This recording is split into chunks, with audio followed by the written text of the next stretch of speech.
And if you're not, we hope you give us a try soon. Harry's is available online and in-store at a retailer near you. Get a $13 trial set for just $3 at harrys.com/simple.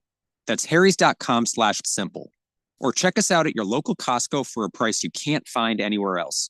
Just look for the Chrome Razor with 13 blade refills at your local Costco. You can't miss it.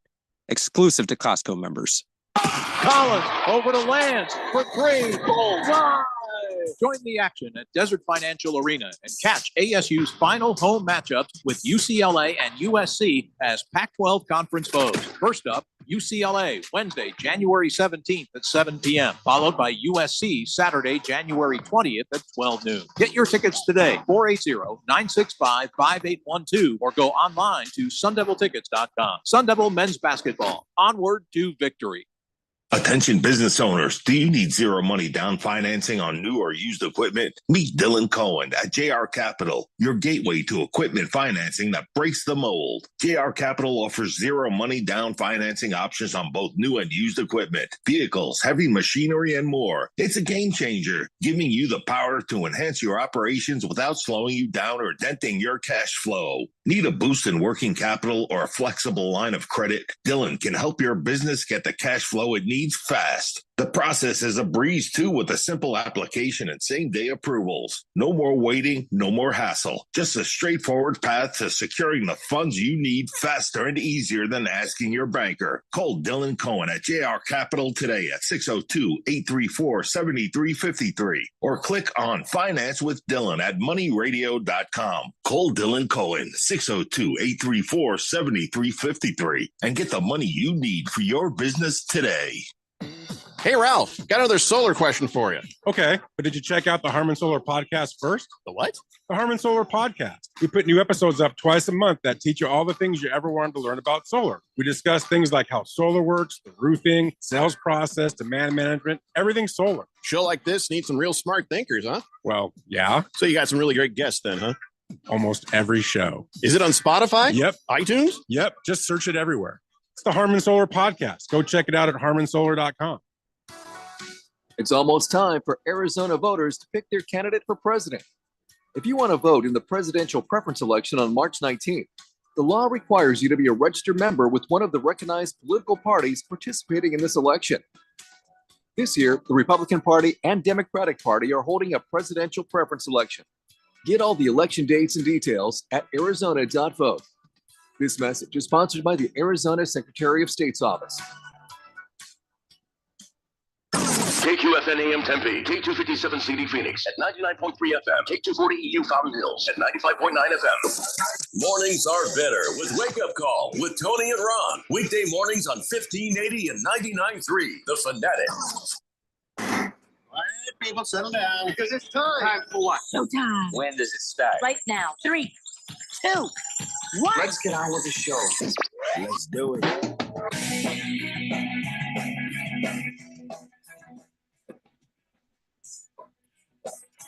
All right, everybody, it's Friday here on the Daily Blender. I'm your good friend, your radio pal, Jeffrey O'Brien, alongside not Randy White. Randy is taking the day off, and he'll be back next week. But we got Ralph from Harmon Solar with us. We still got Keon Rose in the control room with us, and we still got you with us. 888-368-1580 as we broadcast live in the Harmon Solar Studios in Scottsdale. And, we are going to do our picks today. There's 4 of them, but we're going to do them. And I don't know what we're going to do with all this extra time now. It's been so long. We'll find something. It's been so long. So anyway, listen, everybody, here's the way the show is going to work. In the 5 o'clock hour, we'll do our Harmon Solar NFL fan pick'em picks. In the 4 o'clock hour, we're going to do Keon Rose's college basketball dance party. And in this hour, we're just doing stuff. I don't know, just general stuff. You know, there's a lot of general stuff to talk about. Like today is National Popcorn Day. I don't know if you know that. And you know where the popcorn comes from, right? The first time anybody sees popcorn. Do you know? I really don't. 1519. It was the Aztecs' idea, and Cortez got his first sight of popcorn when he invaded Mexico, and he's like, "Hey, Aztecs! What are you going in the microwave? What's going on there? Oh, yeah, that's popcorn. In the Well, microwave. it's pretty good. Yeah. So that was when, I don't know how long the Aztecs had the popcorn before Cortez invaded them and then stole the Redenbacher recipe, but whatever. And then I guess in 1650 in Peru, there's this old priest, Padre Burnaby Cobo, and he was talking about the Peruvian natives saying, hey, they like this corn thing they toast until it bursts. They call it Pensacala, and they use it as confection. All right. Well, we just call it popcorn. Okay. And so there you go. Popcorn, National Popcorn Day. Have some popcorn. That's pretty cool. Sunday's National Squirrel Appreciation Day. If you like just squirrels. go out and you kill a squirrel, or No, you just appreciate them. If you appreciate them, I don't think you go out and kill them. you could kill them and stuff them and appreciate them on your shelf. I guess you could. I had one growing up that was on my shelf. Somebody killed it and stuffed it and gave it to us. I don't know why. It was kind of creepy. weird. That's not It was a creepy at little all. creepy. It was kind of weird, but all right. Since squirrels always have nuts in their cheeks, that we've decided to make them honorary Kardashians. So Wow. yeah, that's Squirrel Appreciation Day right there. So let's say hi to our friends on the text line real fast. And by the way, this is very exciting. I found a button.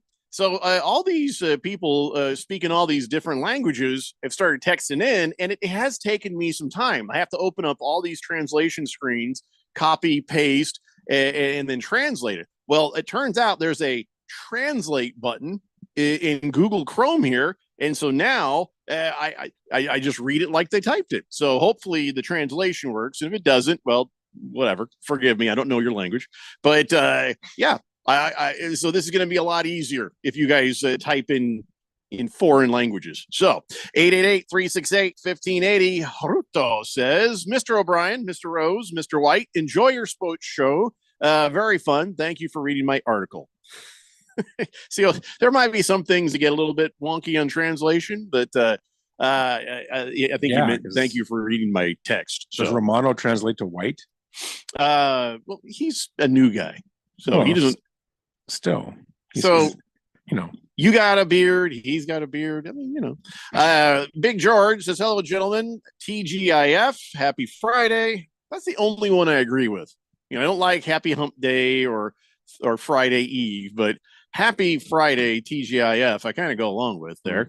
He says, I'm not going to read that, George, because we're going to talk about that here in a little bit. So you can make your comments then. But yeah, we got a lot to NFL to talk about. There's the coaching stuff. There's the weekend game stuff. We'll get to it.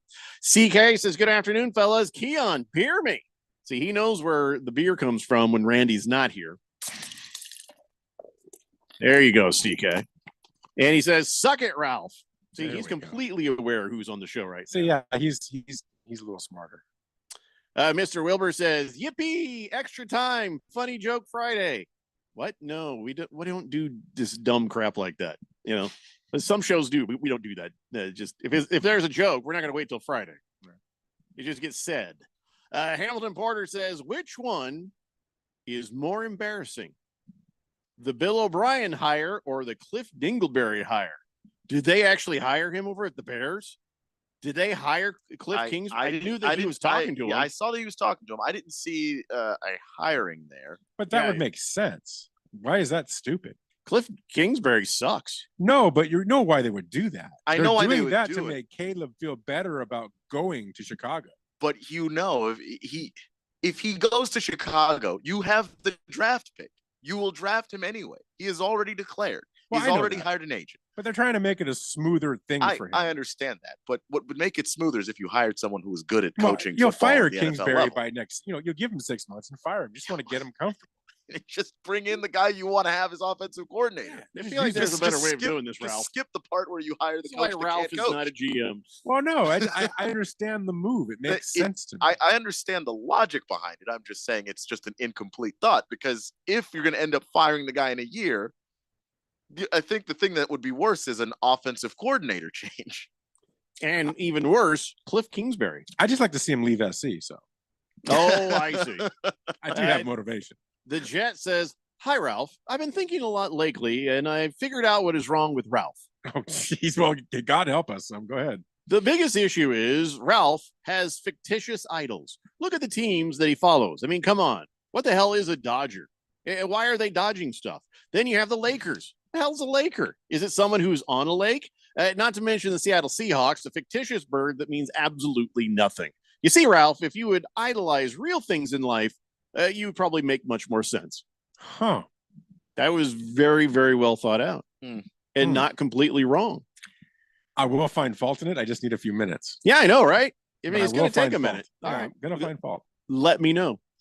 Joseph, the friendly German, says, Mr. O'Brien, I don't think the Aztecs had microwaves. The microwave was invented accidentally in 1945 by a self-taught engineer named Percy Spencer, who was leading a radar project for the defense giant Raytheon. All right, Joseph, the friendly German, you're going to need to understand something. Some of these will be jokes. Not, not every, there's a lot of absurdities here, and you're going to have to learn to grasp them. And this isn't an education show. We don't need to know about the microwave. Oh, I don't mind learning a little bit. I do. Don't take it too far, Joseph. I just want to plug it in and use it. I hear you. I hear you. Ralph doesn't give a damn where it came from. I don't care where it came from because I figured that out. I mean, I wouldn't use it, so I don't want to do that.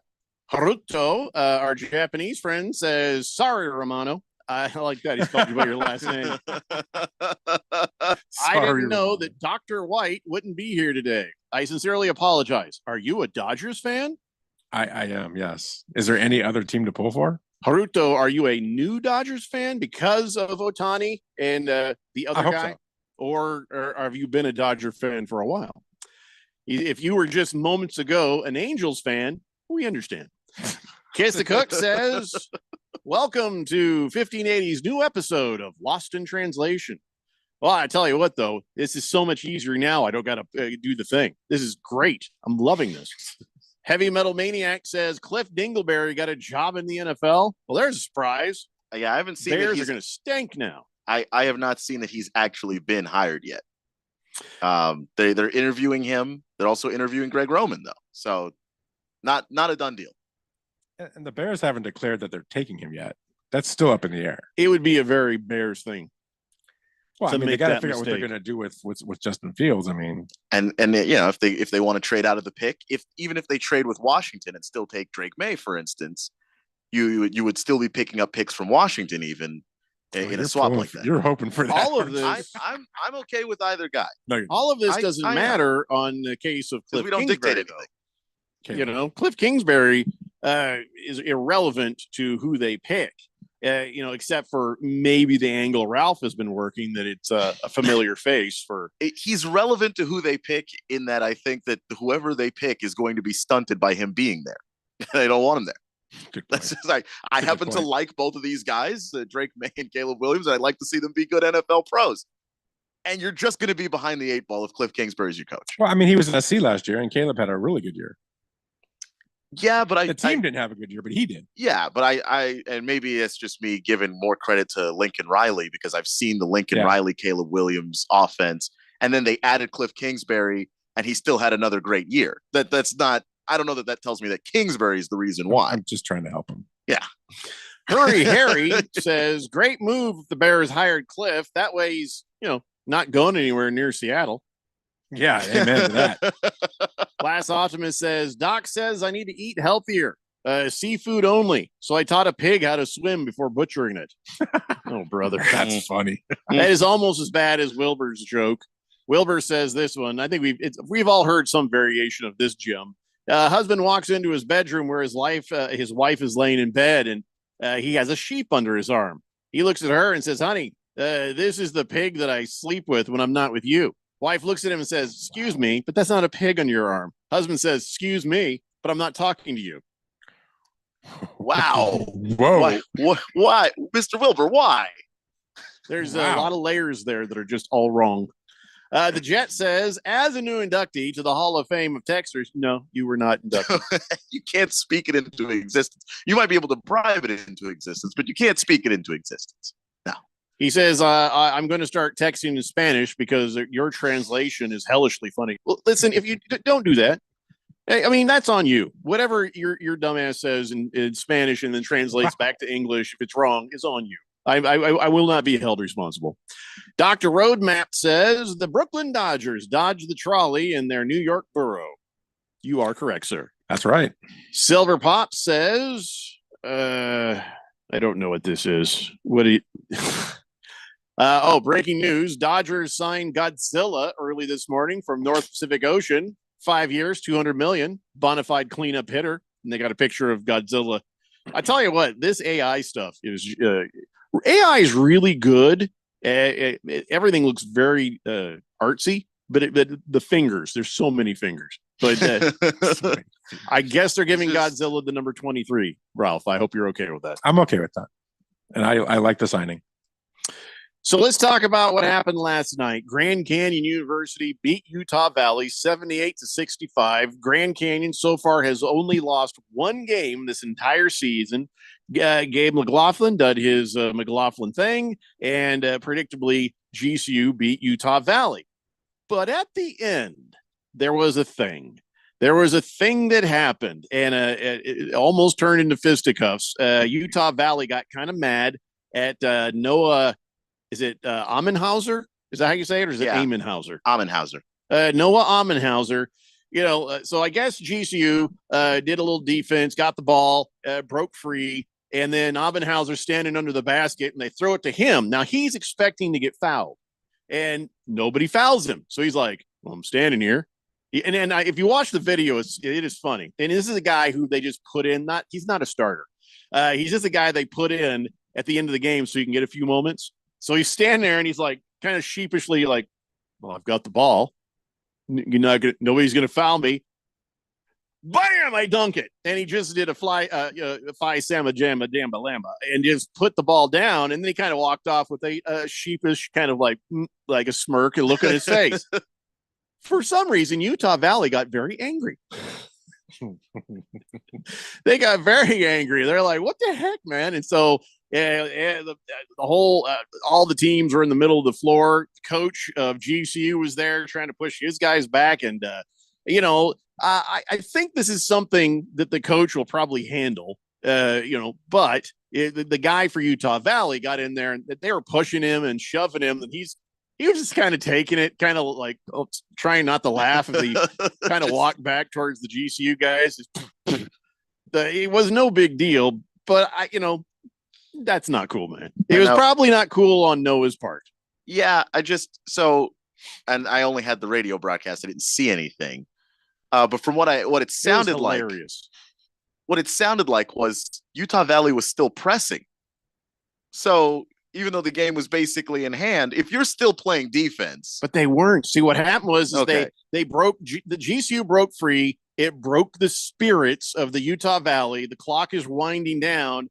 And so they're like, to hell with it. They figured he would just stand there and hold it, and the game would be over 3 seconds later. And so he's holding it. Nobody's running towards him. And he's just like, kind of gets that look in his eye like, I got to do it. I never play, so I'm going to do it. Yeah, I'm going to do it. He got his 2 points. I did it.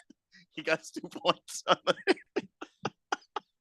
So they're like, dude, it's not. If somebody's not running at you and the clock is winding down and you're up by 10, just hold the damn ball. Just hold the damn ball. I don't know. It was harmless. It was funny. It made some people angry. There was the one guy who ran on the court who was not wearing a jersey. Now that you're not supposed to do. So the league probably will take. The WAC will probably take a look at that. But outside of that, did the coach talk about it in the post game on our station? Not really. It didn't seem like I don't know. It seemed like it was a very big deal at the time when it was all happening, and then what did afterwards, Potter say? "Oh no, don't do that, Noah." Or was he like, "Yeah"? I mean,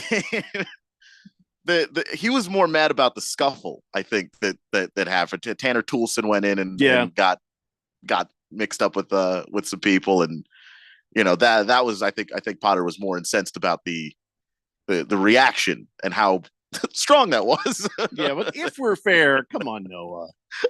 Come on, Noah. That's not cool, man. He knows better than that. It's not what you're supposed to do. But then again, you got to think of it from his point of view. I'm a freshman.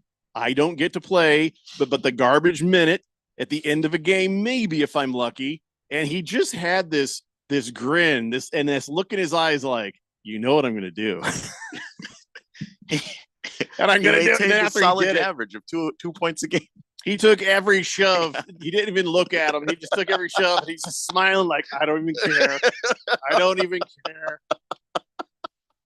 It was wrong and right all at the same time. Yeah, I'm pretty sure Coach Drew's going to have a talk about that because I don't think that's the way he likes to do things. No. I mean, this kid may never see the court again. So the Coyotes dropped another one, to the Vancouver Canucks, it was going along pretty good there, and there was a tie, and then there wasn't. I guess that's the way games work. But Dakota Joshua for the Canucks, scored that last goal, and in the third period, nothing. So that was the end of that. And the Coyotes are going to be back home, and they'll host Nashville on Saturday. Hopefully, we can get some wins back in the W column. So you hate to see any kind of a bad streak in the wrong direction. Phoenix Suns are in New Orleans tonight at 6 p.m. And, a lot of people are favoring the Pelicans on this. Why? Can you help me understand why? Are the Pelicans playing really amazing? As Zion Williamson lost the weight and playing like we'd always hoped he'd play? Or how are they figuring the Pelicans are better than the Phoenix Suns? Well, right now they are. I mean, just record-wise, 25-17. It's not Zion, so who on the team is getting it done? The thing is, Zion has games where he comes and goes. So he'll have a game where he's great. You're like, oh, there's the Zion that they paid. There's the Zion that they drafted number 1 overall. And then he'll also have games, especially you notice him on the nights where they've got a back-to-back where they play one game and then they play the next game the next day. He's so much more sluggish. He's so much more useless in that offense. He's more passive. So that's the stuff I think that his weight is affecting. He does have good games. And I also think that just looking statistically, since Zion's been in the league, he plays against the Suns really well. Like he for whatever reason, he just is very comfortable in the defense that the Suns have allowed him to play. Now we don't know how they're going to play with Vogel and with this new team. They haven't played the Pelicans yet this year. Actually, they didn't play them last year, 2023. The last game they played was December in 2022. So this is their first time playing the Pelicans this season. So I think it'll be a good test for the Suns, but the Pelicans have been playing really good basketball, and Zion is their leading scorer throughout the season so far. So that's probably why. Well, and I guess the spread, I believe, is 1.5 points. And, New Orleans on the money line also, but it's pretty tight. That's pretty tight. Minus 125 if you bet New Orleans, plus 105 if you bet Phoenix. The only player for the Suns who is out is still Bol, and everybody else will be there for the Pelicans. It's just Durst and Seabron. Okay. I kind of like the Suns' chances tonight. I think this is going to be a good game. I do too. I want to see that small ball lineup that they used against Sacramento the other day. That when you put that lineup on the floor and then it goes on a 28-4 run, I'm interested in seeing if you can do that again. Especially when you're going to go up against somebody in Jonas Valanciunas at center, where if this thing gets going, I don't know how the Pelicans keep him out on the floor because I don't think he'll be fast enough. So I really want to see that lineup against another good team. Ralph, why did you chuckle when he said small ball? I have nothing. So because they have small balls, but that's I figured that's where you were going with that. Sometimes we have junior high humor, but you went right to 4th grade on that one. Yeah, third. I was trying to give you credit. So. I'm just thinking of the Suns, and when I see Suns, I see a lot of small balls. I mean, they just it's what they are. Well, let's see. Last time the Lakers played them, the Lakers lost. We'll see what happens the next time. Yeah, I mean, you have to, 1 out of 4, whatever. I'm just, you're 500 How's right your now. team doing, by the way, Ralph? They won the last couple. They're good. They're 500. Really? Mm-hmm. Did they? Did they? Yeah, they did. Did they? Huh? Well, take a look at that. We got to take a break. When we come back, we'll get back to your texts, and we have some other assorted things to talk about before we finally get to some NFL football. It's the Daily Blender here on 1580, The Fanatic. This is Brent Musburger's Action Update on 1580 and 99.3 The Fanatic. Free air-chilled boneless chicken breasts and 4 juicy boneless pork chops with your order. omahasteaks.com/vsin. Now, here are the latest lines from my guys in the desert. The NBA, Denver center Nikola Jokic is the betting favorite to win the regular season MVP award. Jokic is at plus 240. He's won 2 previous MVP honors. The current MVP, Philadelphia center Joel Embiid, is at plus 260. Shai Gilgeous-Alexander of the Oklahoma City Thunder is plus 300 to win the MVP. Dallas Mavericks Luka Doncic plus 700. Milwaukee's Giannis Antetokounmpo plus 800. And Jason Tatum of the Boston Celtics plus 2,900. Oklahoma City's Chet Holmgren, the betting favorite for Rookie of the Year at minus 180. Victor Wembanyama of the Spurs plus 115. I'm Tony Desiri with your VSiN Action Update on 1580 and 99.3 The Fanatic. Cashback is not available on gas in New Jersey and Wisconsin. Billy, your gas light's on. We need to stop and fill up. No way, Jen. Gas around here is too expensive. We can make it a little further. Billy, listen to your big sister. You don't need to drive all over searching for the lowest gas prices. Do what I do and use Upside. Upside? Do you live under a rock, Billy? Upside is the hottest cashback app out there. It's free to download, and you get real cash back for every gallon of gas you buy. I use it all the time, and I've already made around $200. You can make that kind of cash back just for buying the gas you have to buy anyway? Yes, I'm looking at the Upside app now, and there's a gas station at the next exit offering 25 cents per gallon cash back. Okay, I'm stopping to download Upside and fill up my tank. Download the free Upside app now to earn cash back every time you buy gas. Use promo code ROLL to get an extra 25 cents per gallon on your first tank. You can cash out anytime right to your bank, to PayPal, or a gift card for Amazon and other brands. Just download the free Upside app and use promo code ROLL for a 25 cents per gallon bonus on your first tank. That's code ROLL for a 25 cents per gallon bonus. Hey, Jeffrey O'Brien here. And listen, a lot of us play fantasy football this time of year, and it's fun. But what you should be playing is fantasy electric bills. What's that? It's where you get with Harman Solar, and they save you over 80% off your electric bill every month. Then each time you open up that bill, you're going to feel like you just won a championship. Call Harman Solar today. Get a free estimate. 800-281-3189. That's 800-281-3189, or go to harmansolar.com.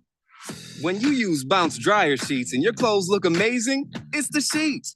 Less static in your life? Yeah, it's the sheets. Smelling fresher than ever? It's the sheet. Oh, so soft fabric? Ooh la la. It's the sheet. Less wrinkles on your clothes? You know it's the sheet. Bounce dryer sheets. More freshness, more softness. Less static, less wrinkles. It's the sheet. Mom, where are my keys? Why do I have to take out the garbage? I'm too sick to go to school. Quit hogging the bathroom! If you're having a hard time living with all the noise, it's even harder to live without it. Fake pills with fentanyl are the #1 killer of youth in Arizona. Learn how to talk to your kids at talknowaz.com. This message is sponsored by the Substance Abuse Coalition Leaders of Arizona. What's up, everybody? Nick Costos here, host of You Better You Bet, reminding you to check out the show. Now, why should you check out You Better You Bet? Because we bring you the most fun. We bring you the most insightful, the most entertaining show in the wagertainment world. From up-to-the-minute breakdowns of backdoor covers, bad beats, and the cheers and tears that come alongside them. Plus, you'll get the best betting analysis anywhere from myself, Ken Barkley, and some of the best minds in the sports wagering world. So tune in weekdays, noon to 3 on Arizona's sports betting station, 1580 and 99.3, The Fanatic.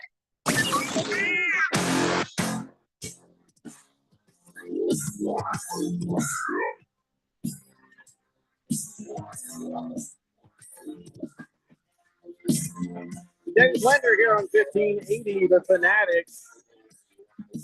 So the Lakers have won 2 in a row. 3 in a row. No, 2.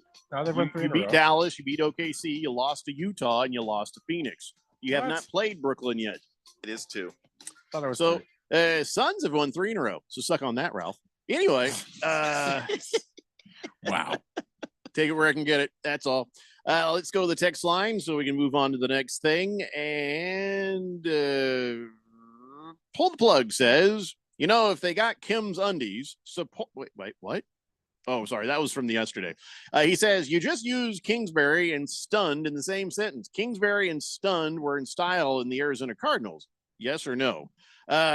Kingsbury was always stunned. We were not when he sucked because we knew he was going to suck from the beginning. So I hope that answers your question, Polo Blood. Heavy Metal Maniac says, Cliff Dingleberry got a job in the NFL. Now there's a surprise. The Bears are going to stink. Then he talks about GCU saying, well, them good Christian boys should not be starting fights over there. They didn't start a fight. It was just one dumb kid doing a dumb thing. Random texter says, don't want somebody to score, play defense. I knew somebody'd say that, but you know better, random texter. There's that moment at the end of the game where it's like, okay, game's over. We'll just hold the ball, let the time go out. We'll go. Let's just, we'll let them go with a little dignity.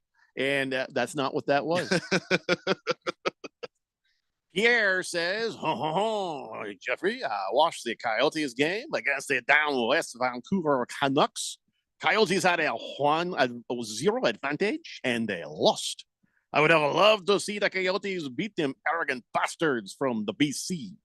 Yes, wow. Pierre. Yes, wow. We all agree. Moisman, I can't read that. But it had something to do with how many balls could fit someplace with Ralph. George says, come on now, Ralph.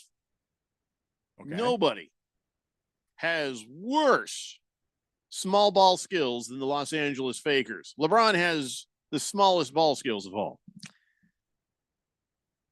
I mean, aren't the Suns like one of the worst turnover teams in the league, which means they can't handle the balls?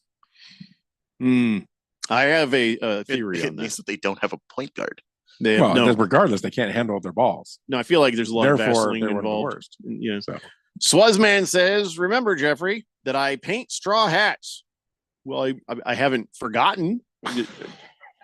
What's that? He says, so I won League 2 fantasy football, and thank you for the $100, Ralph and Harmon Solar. As a thank you, your Ralph, I am willing to paint a straw hat for him, probably a Southern California team. Let me know. Okay, so let me explain. You'd have to see. He does these things, and it is good quality work. This is not a joke.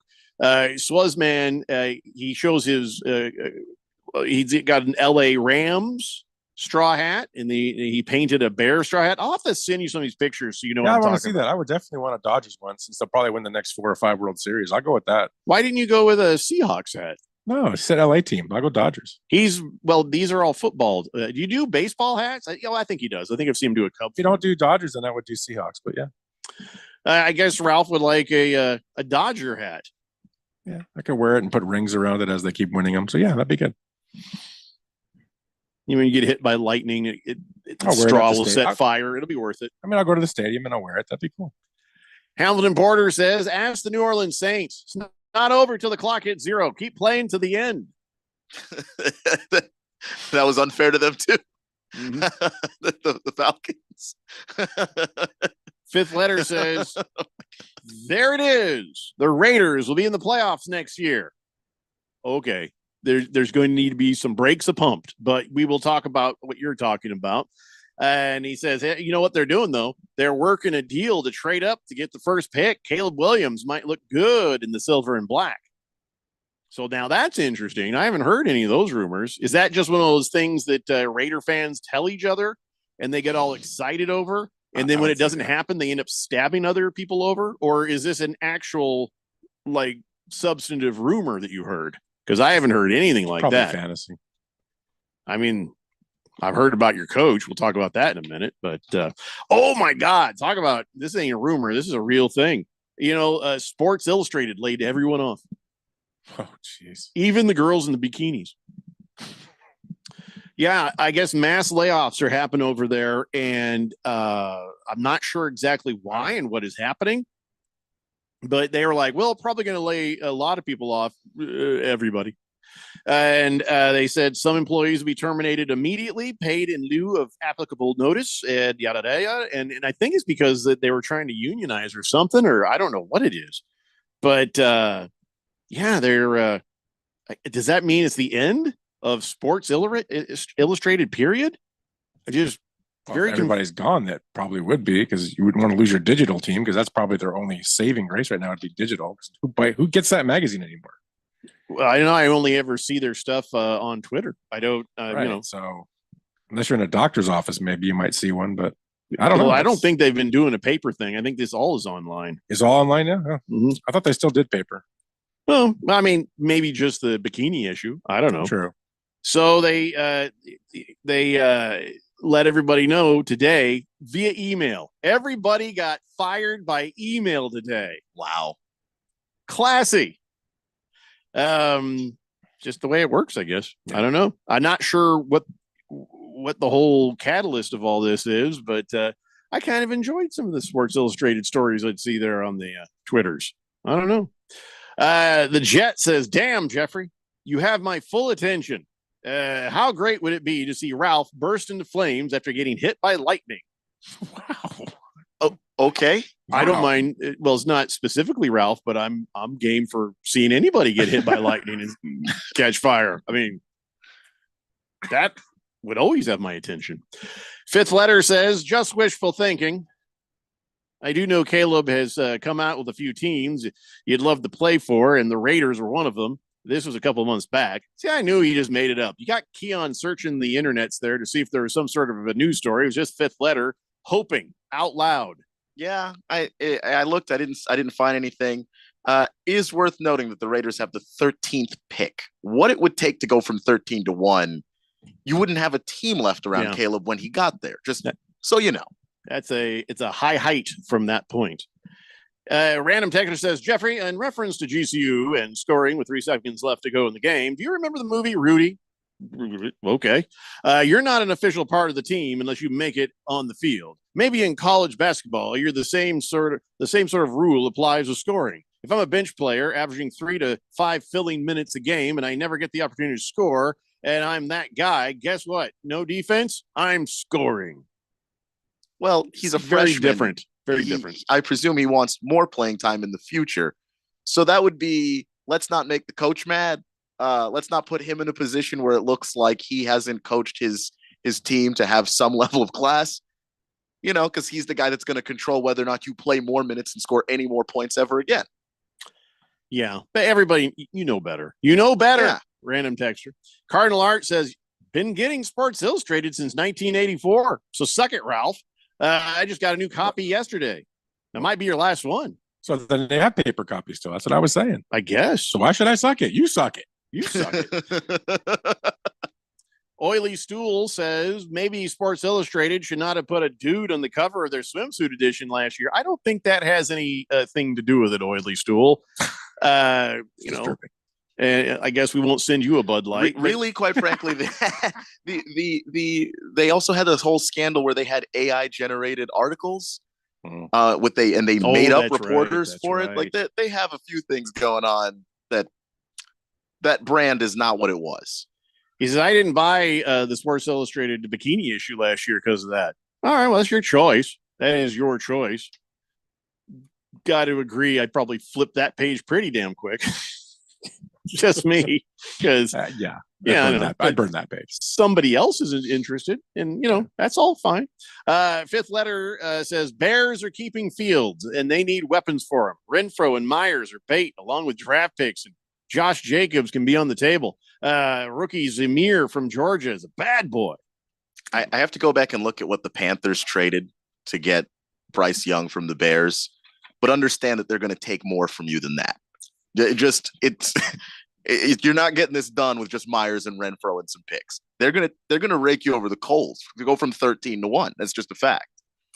So I'm going to ask Ralph a question, because he's he's very close in with people who are in college playing sports and in the prep sports scene as well as the college level and all that. I just want to ask you a quick question. If you are still playing college football in your 9th year, something is just probably not going to go your way as far as your dream, right? Well, I would say it's not about a dream anymore. I'd say you probably have had a horrendous medical history in college, and well, that's absolutely right. You're doing it for the love of the game because you just want to play. So Cam McCormick, tight end from Miami, he just got granted his 9th year of eligibility, which is a record. Yeah, If you get to that point, it's like, hey, buddy, good for you, but just focus on your school. Just get your degree. You were injured, but you weren't stopped from going to class. Why are you still here? or growing, which I think is the other issue, is that you're going to have a guy that's out on a field with 19-year-olds and 20-year-olds who is himself about 20 years old. These other kids got a party to go to. You have a mortgage. And so McCormick, he was injured. He did have all kinds of injuries, and then there's the COVID thing. And he had one good year in 2022. He played in 13 games, 6 starts, got the Capital One Orange Bowl Courage Award for hanging in there. But outside of that, he's a pretty good player, but not. Let's just keep wasting people's time for 9 years. Good, right?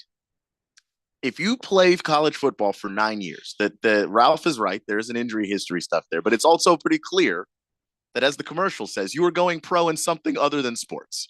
Yeah, and maybe it's like I said, it's the love of the game, and maybe he's a great guy in the locker room and on the team, and they just like him, and they're going to give him the opportunity. He currently has a son who is starting at the same college he's playing in. I just made that up. I was going to say, there's no way. The math on that can't work. It took you a moment. You didn't just jump in and say, "Come on." You're like, "Wait a second." Well, he could be dating an older woman that has a child that's his age. And to him, it wouldn't be an older woman, just a slightly older woman. No, it'd be older. She'd probably be in her 40s. This dude's about to get AARP notices in the mail. 9 years. He started in 2016. Come on, man. I don't know. Listen, power to you, but what are you doing next? You've been in school for 9 years. You are a career schoolgoer. I don't know what to call this guy. Are you leaving with a doctorate? Like, at least, is there a degree that matches how long you've been in school? I understand that I was in school probably longer than most, but that's not. I want to hear that story. No, not really. I just flunked out of college. And then had to go back. That's not what your resume said. But you did it. So your resume said you graduated. What the hell? I did. It just took some time. Online. It was, online School of Phoenix, but he did it. No, it wasn't online. I physically went. Apollo Hair College. And on my resume is all the schools I went to. Hey, as long as you got it done, who cares? But yeah, no, it's just, so I'm saying this. I wasn't in school 9 years. Like, I don't know what you could do for 9 years. What could you possibly do? I'm not inspired by Cam McCormick. I'm not. And they put a tweet about him, an appreciation post, the last ride, and it's got him looking cool in his uniform and all that. But so they clearly like the guy. Jesus Christ, Cam, we need the dorm room. Please. I mean, he's probably not on scholarship. I mean, right? So, which makes even less sense. He must be a great teammate. That has to be it. Has to be. In the locker room, like, you know what? You can talk to Cam about anything if you can't tell coach. Right. He's like another coach. Which at that point, just be a graduate assistant, but that's just time again. You can be around the game. There's nothing stopping you from just being another coach. If they like you that much, they'll hire you. The Jet is texting a lot of nonsense right now, just so you know. So it's normal. He says, "You're screwing up my notes. I realized that you would not go to mud wrestling, so I made a note of it. Now you won't look at that page." What are you talking about? All right, everybody, you have to understand, if you start spewing a bunch of texts, I am not probably going to read every one of them with all the hundreds of people who are already sending stuff in. And I know I'm not trying to keep track of what you are or not saying. It's part of a flow of conversation. Is he here. attempting to say that the mud wrestling thing and then you flipping the page in the Sports Illustrated, is he just keeping a list of what you're into? Because that's weird. I don't understand. That's very odd, Jet. That's just why.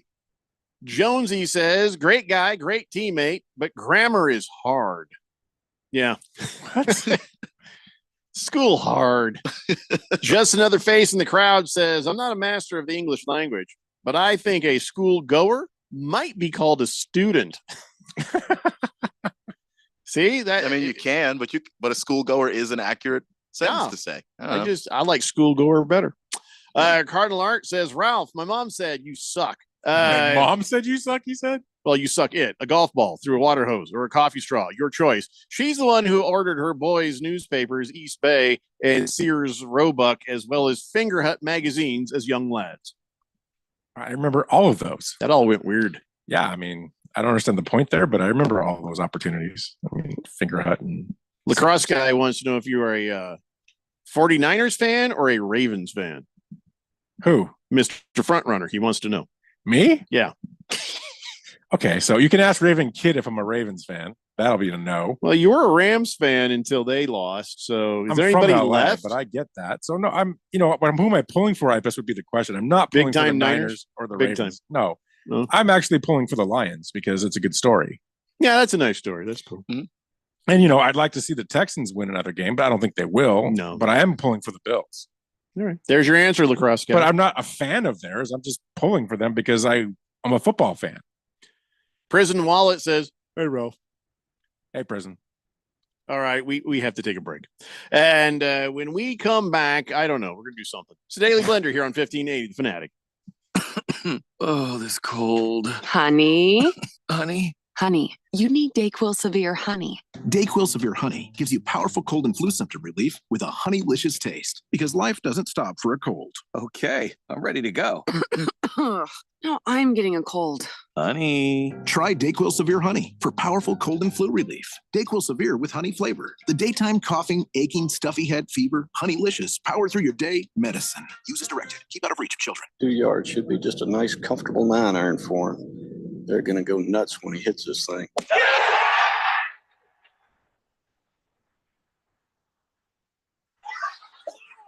What in? The People's Open is back. See the PGA Tour's best teed up at the 2024 WM Phoenix Open presented by Taylor Morrison. February 5th through 11th at TPC Scottsdale. Get tournament and ticket info at WMPhoenixOpen.com. Don't miss out on limited time appliance deals during the closeout event at Lowe's. Get up to 35% off select major appliances. Plus, save an extra $100 when you spend $999 or more on all major appliances. Hurry, these deals are too good to last long. Shop in-store or online today because Lowe's knows home improvement. Valid 1/4 through 1/24. Selection varies by location while supplies last. See Lowe's.com for details. When you use Bounce dryer sheets and your clothes look amazing, it's the sheets. Less static in your life? Yeah, it's the sheet. Smelling fresher than ever? It's the sheet. Oh, so soft fabric? Ooh la la. It's the sheet. Less wrinkles on your clothes? You know it's the sheet. Bounce dryer sheets. More freshness, more softness. Less static, less wrinkles. It's the sheet. For the latest from the world of golf, tune in every Saturday morning from 6 to 8 for the Golf Shop Radio Show, presented by PlayGolfMyrtleBeach.com, the golf capital of the world. Hosts Mark Greenhelch and Matt Blanchard talk golf from tee to green and everything in between. If you like golf, you're going to love Golf Shop Radio. Before you tee up, drop on in.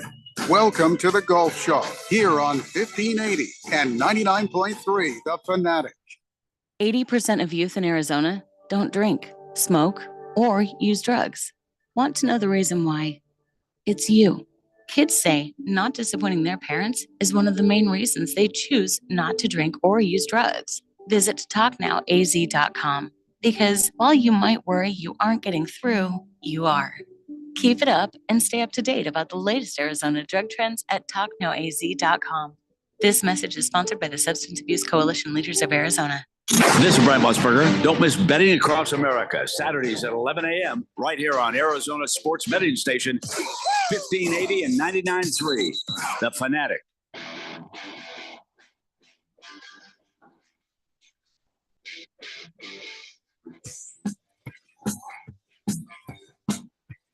Dave Blender here on 1580, The Fanatic. I'm looking at the Sports Illustrated tweeter thing there on the X or whatever. And they didn't tell the guy tweeting that he's been fired because he's just 10 minutes ago put something out about the Astros and Josh Hader agreeing to a record-setting contract. And then, so that makes me wonder, is that an AI? Is that because they got in trouble for that? They were having these AI writers and stuff and then pretending like they're real people. Maybe the only people left are AI putting stories out, or probably just the social media team. Is that current? That is current. 15 minutes ago, this story was posted by somebody named Patrick Andres. Says Astros, Josh Hader agreed to record-setting contract. So 5-year deal. I just saw that. $95 million, and with closer Josh Hader. So, what do you think about that, Ralph? No, about being replaced by AI. We'd like to replace you with AI if we could. I don't think AI is smart enough to replace me. Smart, yeah, that was the word we knocked around. Yeah, in the meeting. that's the word I'd be. Yeah, okay. But back to Josh Hader. I think that's interesting. I know the Dodgers were thinking about him, but he wanted too much money, which is funny for them to say that. But yeah, I think it's a good move for the Astros. Josh Hader had a great year last year, so that's going to give him someone nice at the end of the bullpen. So it's good. It's a good signing. 888-368-1580. Hamilton Porter says, "Hell yeah, Lions! Bite some kneecaps. Going to the Super Bowl." I hope they do. I'd like to see that. Don't think they will, but I'd love to see it. Yeah.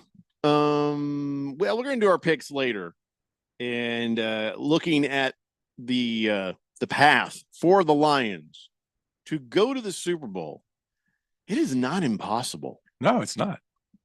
But we'll talk about that later. Swazman says Dodgers hat it is. I think I'll use Dodger blue, silver, and white for Ralph's hat. I'll keep you informed about the progress. Might take a few months. Yeah, in the meantime, I'll send Ralph an email with a picture of some of your work. And I appreciate that. Thank you. Really does some nice work there. That's too, awesome. By the way. Why is he doing this for you again? Because I'm a great guy. Oh, he doesn't know you. 888-368-1580.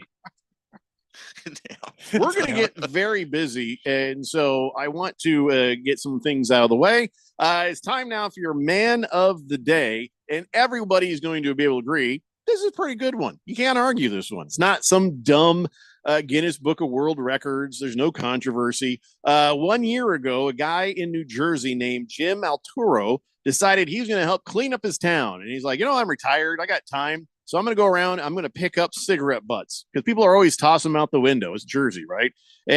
So he goes out there and he starts picking them up with a little spiky stick thing there. And a year later, he has 24,000. 24,000. 24,000 times. Some inconsiderate sumbitch throws a cigarette butt on the ground. 24,000 times. Wow. They did DNA tests. It's all the same person. No, I'm kidding. I just made that part of it. No way. The exact count, 24,185. And for each one, he says, you know what I'm going to do for each one of these? I'm going to donate a penny to the American Lung Association.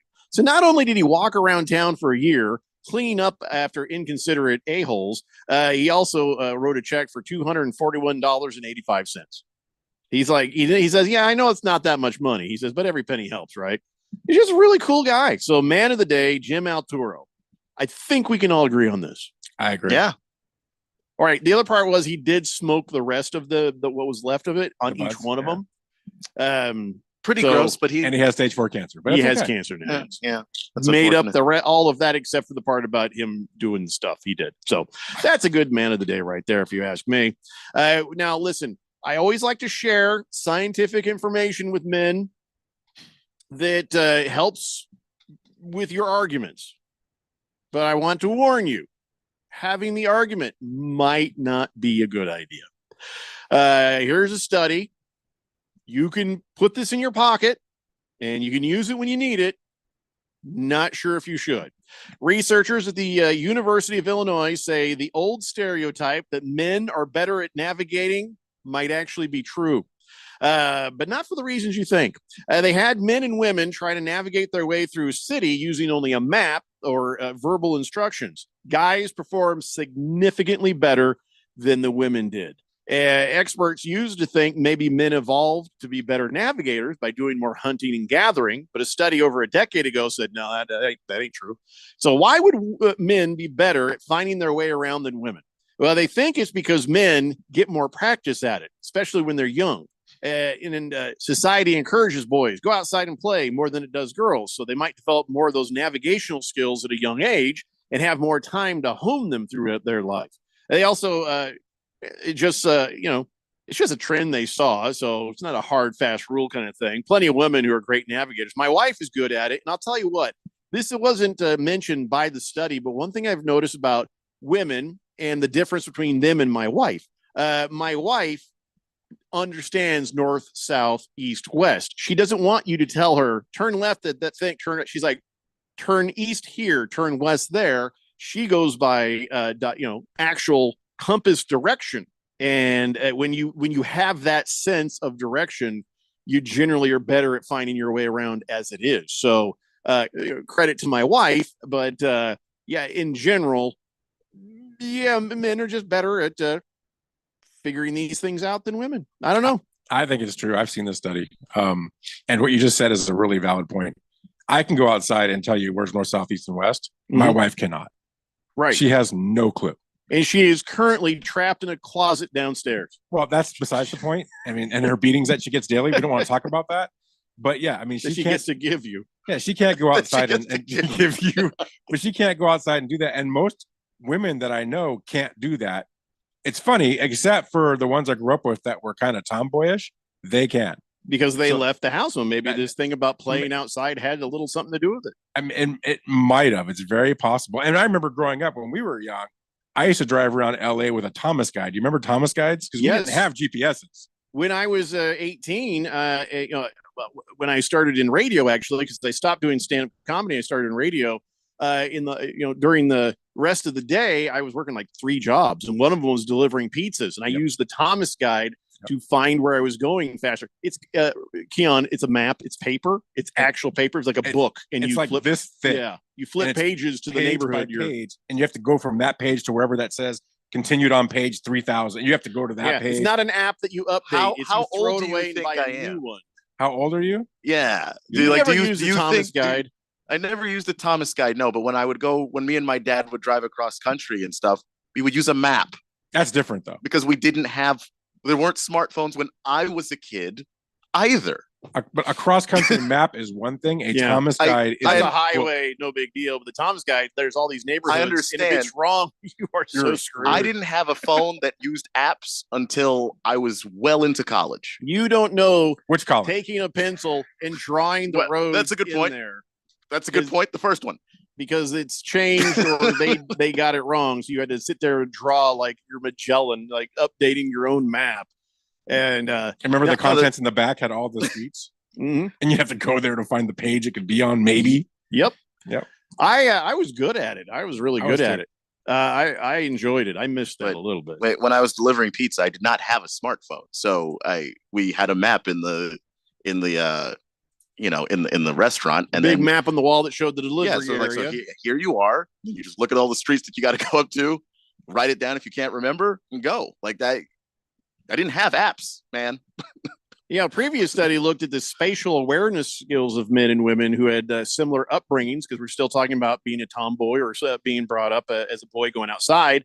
And when that was the case, women were just as good at navigating as men were. So it's not about the sex. It's just about, what we're used to, what we were brought up doing. So there you go. Baby Got Dak says this navigation thing is probably true. I suck at navigating the whole north, south, east, west thing too.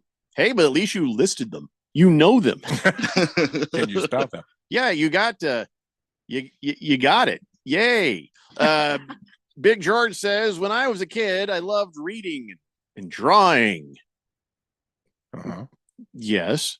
I made maps. I replaced my mom at the age of 10 as the family navigator because she kept getting us lost, and I was really good with roads. I got in trouble, though, because I would always want to take us on the scenic route. Okay, George.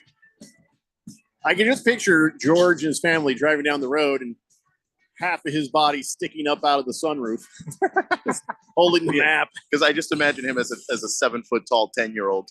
Yeah. Yeah, he's always been He was always 7 feet 7 tall. feet. Yeah. Swazman says, Jeffrey, that is Psychology 101, ASU, boys' spatial skills, girls' verbal skills in general. There are always individual differences too.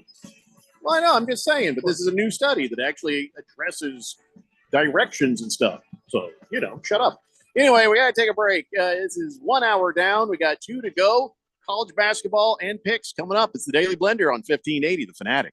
Attorney Joe Cordell. Business owners and professionals face special challenges in divorce court. In addition to everything else going on, they have to contend with allegations that they are earning more than they are, coupled with claims on their business or practice itself. Clients with assets depend on their divorce lawyer's skills in these matters. And that's why it's so important to hire someone that has those skills. Schedule an appointment with one of Cordell & Cordell's Phoenix area attorneys. Joseph Cordell, licensed in Missouri and Illinois only. CordellCordell.com. Paid for by Cordell & Cordell.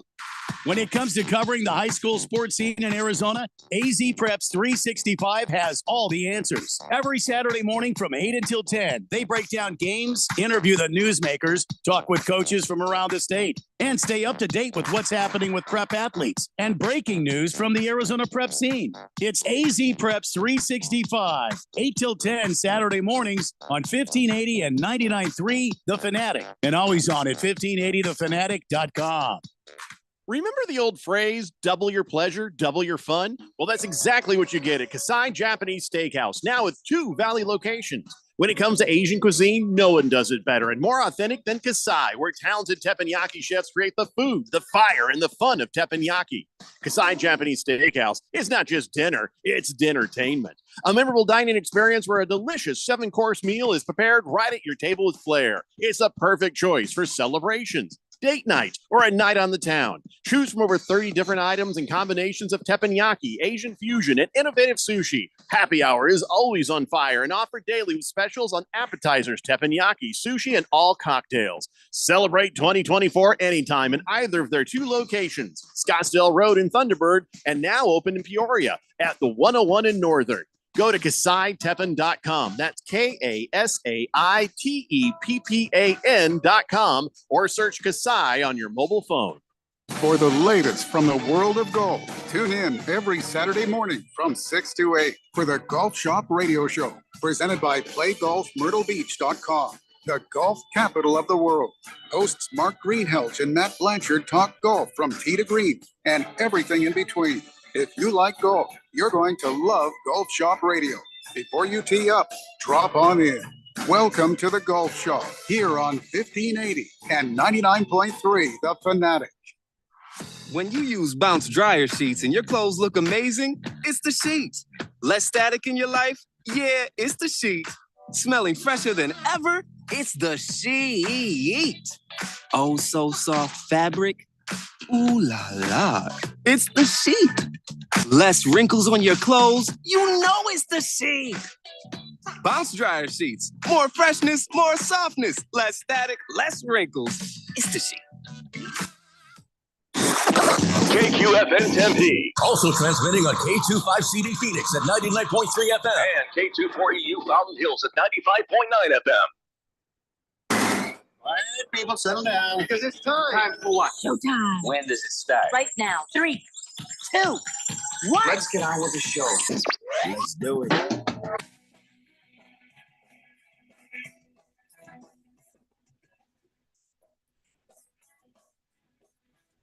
All right, everybody, it's 4 o'clock here on the Daily Blender. I'm your good friend, your radio pal, Jeffrey O'Brien, not alongside Randy White. He'll be back Monday. Got Keon Rose in the control room. Ralph from Harmon Solar is with us. And you guys are on the Fanatic text line, 888-368-1580, as we broadcast live in the Harmon Solar Studios in Scottsdale. Later, we will do our Harmon Solar NFL fan pick'em picks. And, well, good luck and God bless you all. I feel like I just signed off as a newsman in the 80s. Oh, God bless and whatever. Good luck. I don't care. I want to talk some coach stuff. A lot of things happening in the world of coaches. Oh, my God. But first, before we do that, the Cardinals just pulled a Sports Illustrated. Did you hear that? They fired their chief financial officer and a bunch of other people. And this is the thing. You know why they decided to do it all at once, like today? Here's why. Because they're like, and here's how. This is brilliant. But they said, okay, we're moving to our new office. So everybody pack up your desks.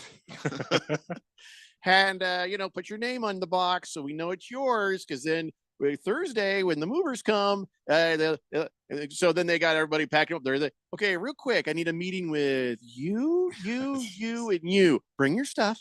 And they just cleaned house. They fired like 3 high-level employees, and I guess they fired the vice president of corporate partnerships, the vice president of digital content and creative, and they're like some other people too, and so the Cardinals just cleaning a little house there. I wonder what's going on. I wonder what's going on too, because these are people who, according to this article, have been with the team 15 years, 18 years, 16 years. So these aren't people that you hired yesterday and then they're disposable. Like, they've been around.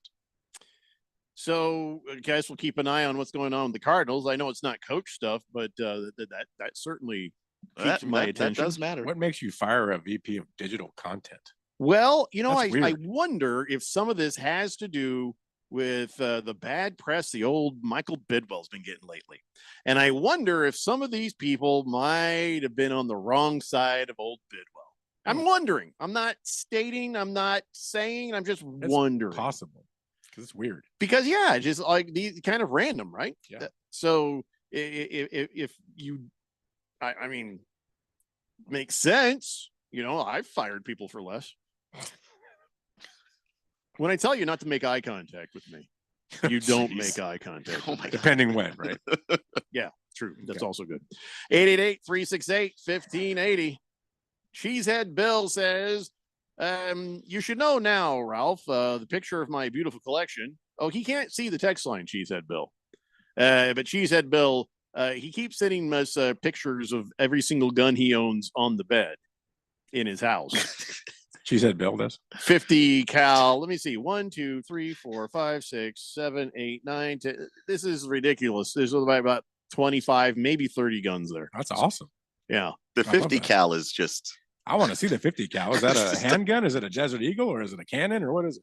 I don't know, but on the side he's scribbled neighbor, for the neighbors. What? Just goes right through houses. Nice. Yeah. Anyway, Kenry says, fellas, Packers 31, San Francisco 28. Magic continues. All right, Kenry, hold on. Kenry is our new Jamaican friend. And Kenry, we're not doing our picks yet. We're doing those in the next hour. But I mean, I guess you can do your picks and stuff whenever you feel like it. He's Jamaican. Yeah. Jamaican. No, so he's probably very busy, because Jamaicans generally have a lot of jobs. Yeah, he's probably stoned. He's probably stoned and also working very hard right now. So give him a break, Ralph. I'm just saying. Kenry, you don't have to be sorry. I'm just letting you know. We're doing picks later, man. Cheesehead Bill says, I have both the rifle and the Desert Eagle. Oh, that's right. Nice. You know what? Where is it on this page? Desert Eagle's a hand cannon. I want one of those. Yeah, they're not usually black though. I don't see it on your page here. You must not have it on this page unless it's that one in the middle right there. Nicely. If that's really yours, Cheesehead Bill, that is impressive. And you must be eating ramen a lot, because that's a very, very expensive arsenal. Bruno Baller says, I sure hope he's a responsible gun owner. The guy with all them guns. Well, yeah. Why wouldn't he be? There's nothing that says responsible like laying out all your guns on your bed so people can see them. Maybe he's cleaning them. He says, yep, the American Eagle is the one in the middle. I don't think you clean like 30 guns all at one time. You'd be surprised. Where do you usually keep them when they're not on? Are they always on your bed? Like that's their room? No, he's got a safe. I guess he's got a gun room, and then he goes to his room. He tucks them in at night. If he's not married, it makes sense. Makes them a comforter. Makes a glass of warm milk for them, and then tucks them in, and then he goes to his room. Jeez. Well, if you're pouring warm milk in these guns, you're gonna have to clean them a lot. Pour them in there. Just make one for him. Pierre says, Ralph, what is a Desert Eagle hand cannon you're talking about? You Americans are way too obsessed with guns. and Are the we? weapons of mass destruction. From a French guy. Okay. Yeah, we don't expect you We to had know. to save your butt once. I don't want to have to do it again. Anyway, it's a hand cannon. It's We a kind of owe him, Ralph. It's a no, we really don't. It's a We 50. do for it's a 50 the caliber Revolutionary handgun. War. Well, we paid him back though because Listen, they we couldn't can have protect great themselves. disdain and also, still back. So we can have disdain. You're saying? Yeah. Oh, okay. yeah. I'm okay with that then. Yeah, but we're always going to be. They were there for us. We need to be there for them. We were them for Yeah. we saved them from becoming Nazis. Yeah, I know. So we're good Well, I mean, it's not. We're still allies. So for now. we'll just pat them on the head, and they'll just smoke a cigarette and talk crap behind our backs, and what that's they fine. do. That's the way it is. It's okay. Kenry says, since Ralph is in studio, can you ask him, please, is there any harm in getting solar? See, he's been running that joke for a while. Get it? Harmon solar. Smart. Yes, yes, Kenry. You'll probably die within minutes of the flipping the switch after they leave. If you touch it, yeah. Kenry's going to touch it. I don't want to hear about what he touches. Cheesehead Bill says you have to keep them in a safe. That way, if anybody asks without a warrant, I lost them all in a boating accident.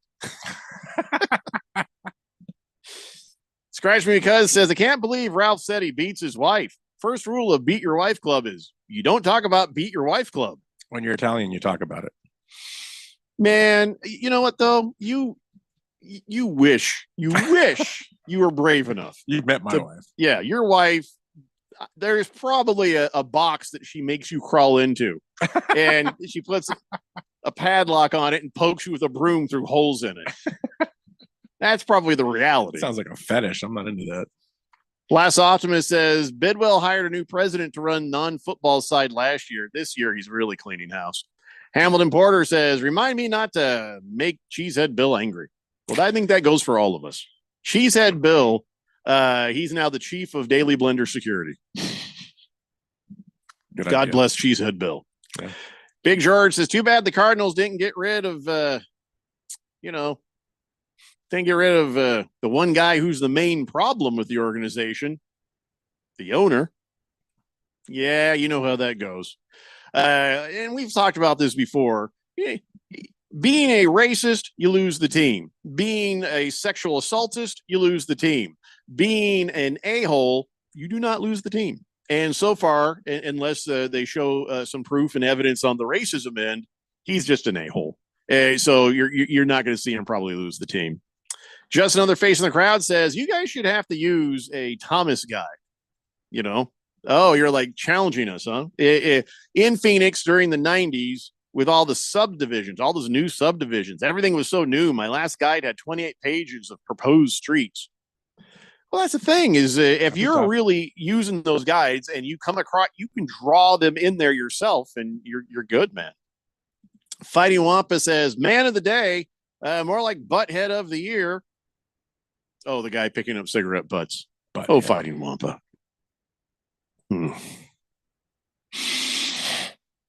You guys, did that text just give you heartburn too? A little bit. Yeah. Just a bit. Yeah. So let's talk about the coaches. The Raiders have decided Antonio Pierce is their man after all. We're going to give him a chance. And then at least this way, we don't have to deal with Max Crosby.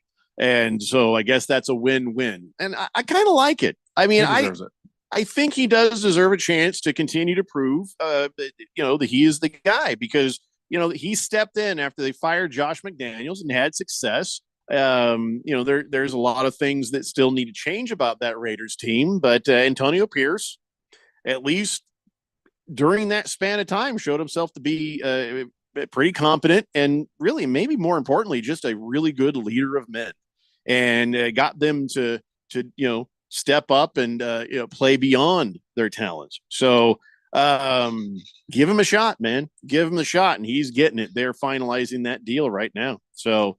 And he clearly has, like you said, he's a leader of men, but he has these little strategies that he mentions sometimes about getting everybody included in practice, getting everybody included in game preparation.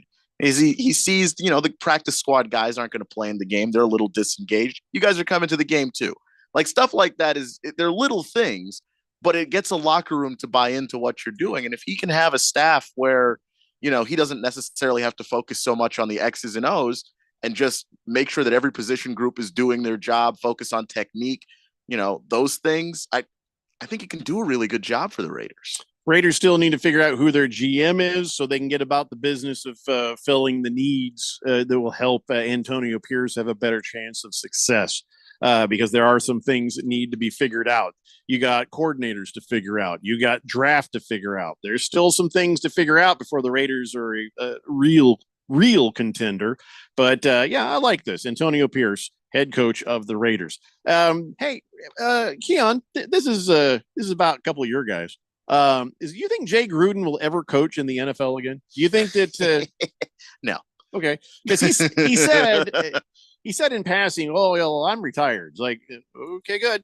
But I guess him and Robert Griffin III have been they've been sniping at each other on social media, and it all started when during the Eagles Buccaneers game, Jay Gruden is sitting there watching, and he just tweets out, "Man, if I ever put a quarterback through what Philly is putting Jalen Hurts through, I apologize." He's like, "Come on, pick up a blitz." And then RG3 sees this and says, "Say what?" And Griffin says, Gruden says, "You weren't prepared, Robert?" I was like, "Ooh." And Griffin says, "You told me you didn't know how to coach a quarterback who could run and throw like me. So it looks like you weren't prepared, Jay." He did say that. And then Gruden says, "You're right. We didn't have a good enough staff. Sorry. Hope all's well." By the way, I thought that RG3 was there. Sean McVay was the offensive coordinator. Okay, and then so they start fighting again on the Twitters, and there's this thing about a press conference and all this stuff, but what really came down that was kind of like 5-finger death punch. Griffin was going back like come on my show and we'll debate da da da da da, and Gruden was just like, "All right, listen. You weren't good enough. Kirk Cousins was better. And Cleveland didn't want you. Baltimore didn't want you. Quit blaming me." Ooh. And then then he says, "Go race a pigeon." And then the whole thing ended. Go race a pigeon. So who's right in this fight, Keon? This is your team. I think that I'm just watching two people just fail to handle their responsibility for what went wrong when they were both on the team. Because RG3 is right. Jay Gruden was not prepared to coach somebody like Robert Griffin III. He said so to the media, so it's not speculation. And part of it was that Robert Griffin was a Dan Snyder guy, and Jay Gruden didn't actually want him and was kind of forced into a position of coaching a guy he didn't really want to coach. But the fact is, Robert wanted to do things differently too. Robert wanted to become more of a pocket passer and less of a running quarterback. And I think before he was ready to actually be that. So they were trying to force him into this position that he wasn't good at, even though that's what he asked for. And then, they were forced to kind of go with Robert when maybe that wasn't the guy that they necessarily wanted to coach. And they did have their issues with Kirk Cousins too. They benched him a few times after he started, but they were trying to basically get a guy that fit what their system was. And they were trying to force Robert into that spot. So that there's blame both ways, but I think that there's some responsibility that needs to be, carried by both guys. Like Jay Gruden is talented enough to still be coaching in the National Football League, but the way he carried himself in that whole situation is why he's not coaching right now. Well, let's go from a team you love to a team you hate, much to the surprise of everybody. Cowboys owner Jerry Jones has decided not to fire head coach Mike McCarthy, despite getting blown out by the Packers and just being very disappointed on the way things have gone. So, just like with his plastic surgeon, if you fail miserably, Jerry Jones will stick with you. That's the thing is Jerry's got a reputation of being a guy that, flies off the handle and makes decisions by the seat of his pants. But actually, Jerry's generally too patient. Like if you ask most fans long they wanted Jerry. The Clapper was there way longer. Again, fans were done with Jason Garrett about 3 years before he was actually done. That's part of the thing with Jerry is I think at this stage in his life, he wants to win. And I don't think he wants to start over again and again with a new coach. So you have a guy that wins 12 games a year. You're just going to be stubborn, I guess, and just keep throwing yourself into the playoffs and see if you'll finally break through one of these days. So the Cowboys, they've got their coach figured out, but now they got to. Can I just say something? I don't like the Cowboys that much. I don't hate them as much as some other people do. And I know that, like my wife, I know like Randy, they can't, Cardinal fans can't stand the Cowboys. I know you, Keon, can't stand the Cowboys because they're in your division and yada, yada, yada. But for me, I kind of got over that, and I felt like a little bit better about it. And, I hate bringing up something that might make you more sympathetic in your hatred or your rivalry. But, when the Packers played the Cowboys, the Packers don't have cheerleaders. You know that, right? Yeah. They don't have cheerleaders. Cowboys do. They have cheerleaders, and the most famous cheerleaders probably in all football. Yeah. And I guess during the game, the players for the Packers, when they would score or something, they would run over the cheerleaders and start yelling at them and getting in their face and saying mean things. One of the girls was like, gosh, I was like in tears, and they're just like standing there like they're supposed to in their little cheerleader way. And they're just like, just puking horrible things on them, which I cannot even repeat. And there's one cheerleader says, she said, I've never experienced such disrespect from the other team's players. And they were close, like inches from their face, just berating them and saying nasty, horrible things. I was very surprised. Yeah, that's pretty messed up. I don't know if that makes the Cowboys more sympathetic. I feel bad for the cheerleaders, though. The cheerleaders. Yeah, it says a lot about the coaching staff of the Packers. Well, now, to happen. If I had been at all like cheering for the underdog of the Packers, that's gone. Because I wouldn't support these guys, and I don't care what team. These ladies are just there. They're just doing a cheerleader thing. That they're not the guy you're playing against. You don't flex on the cheerleader. You try to get her number. Though you can't do that as an NFL employee. That is, I know. Don't try to do that because you may not be in the league very long. When I played in high school, I'd run out of bounds with the cheerleader there. I'd say, hello, ladies. I'd always just make some like, hey, how you doing? And the other players hated that, but that was, I never yelled at them and called them skanks or anything. So, I officially don't want the Packers to win now that I hear how horrible that they're treating these. Has this been confirmed? Do we know for a fact this is what happened? No, this is a fact confirmed by several people that are cheerleaders and several people that are not cheerleaders. Okay. So, why would they lie about it anyways? I mean, I don't know. But then if it's real, they should be fined. I mean, these players should definitely be fined for this. The coaches are pathetic for allowing their players to do something like this. There's video of everything everywhere. I'm sure now that this story is out, it's going to come out. And the girl, she was pretty smart about it. She's like, yeah, it's unsportsmanlike conduct. I mean, if you can't do that to another player, why can you do that to a cheerleader? Like, nothing's going to happen. She says, I understand the playoffs are a huge deal, but that doesn't mean your humbleness and your respect for women flies out the window.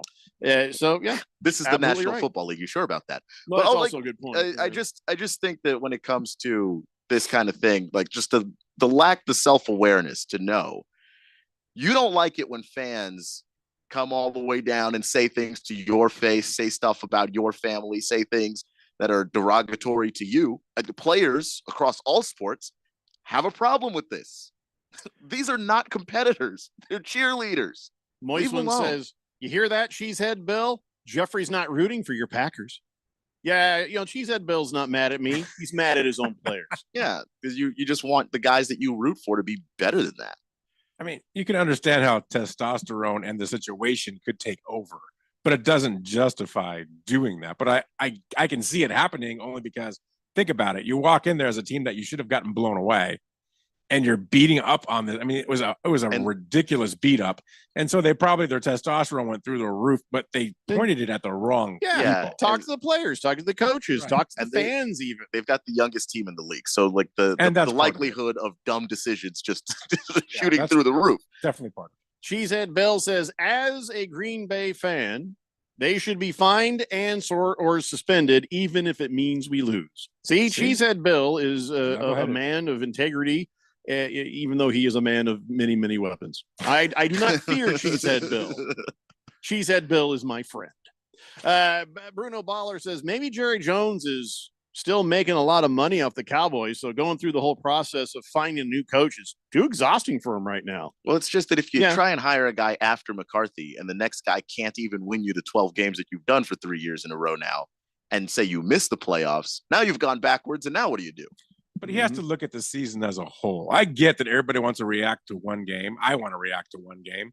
But how was the season for Dallas? How did they play? They were actually pretty darn good.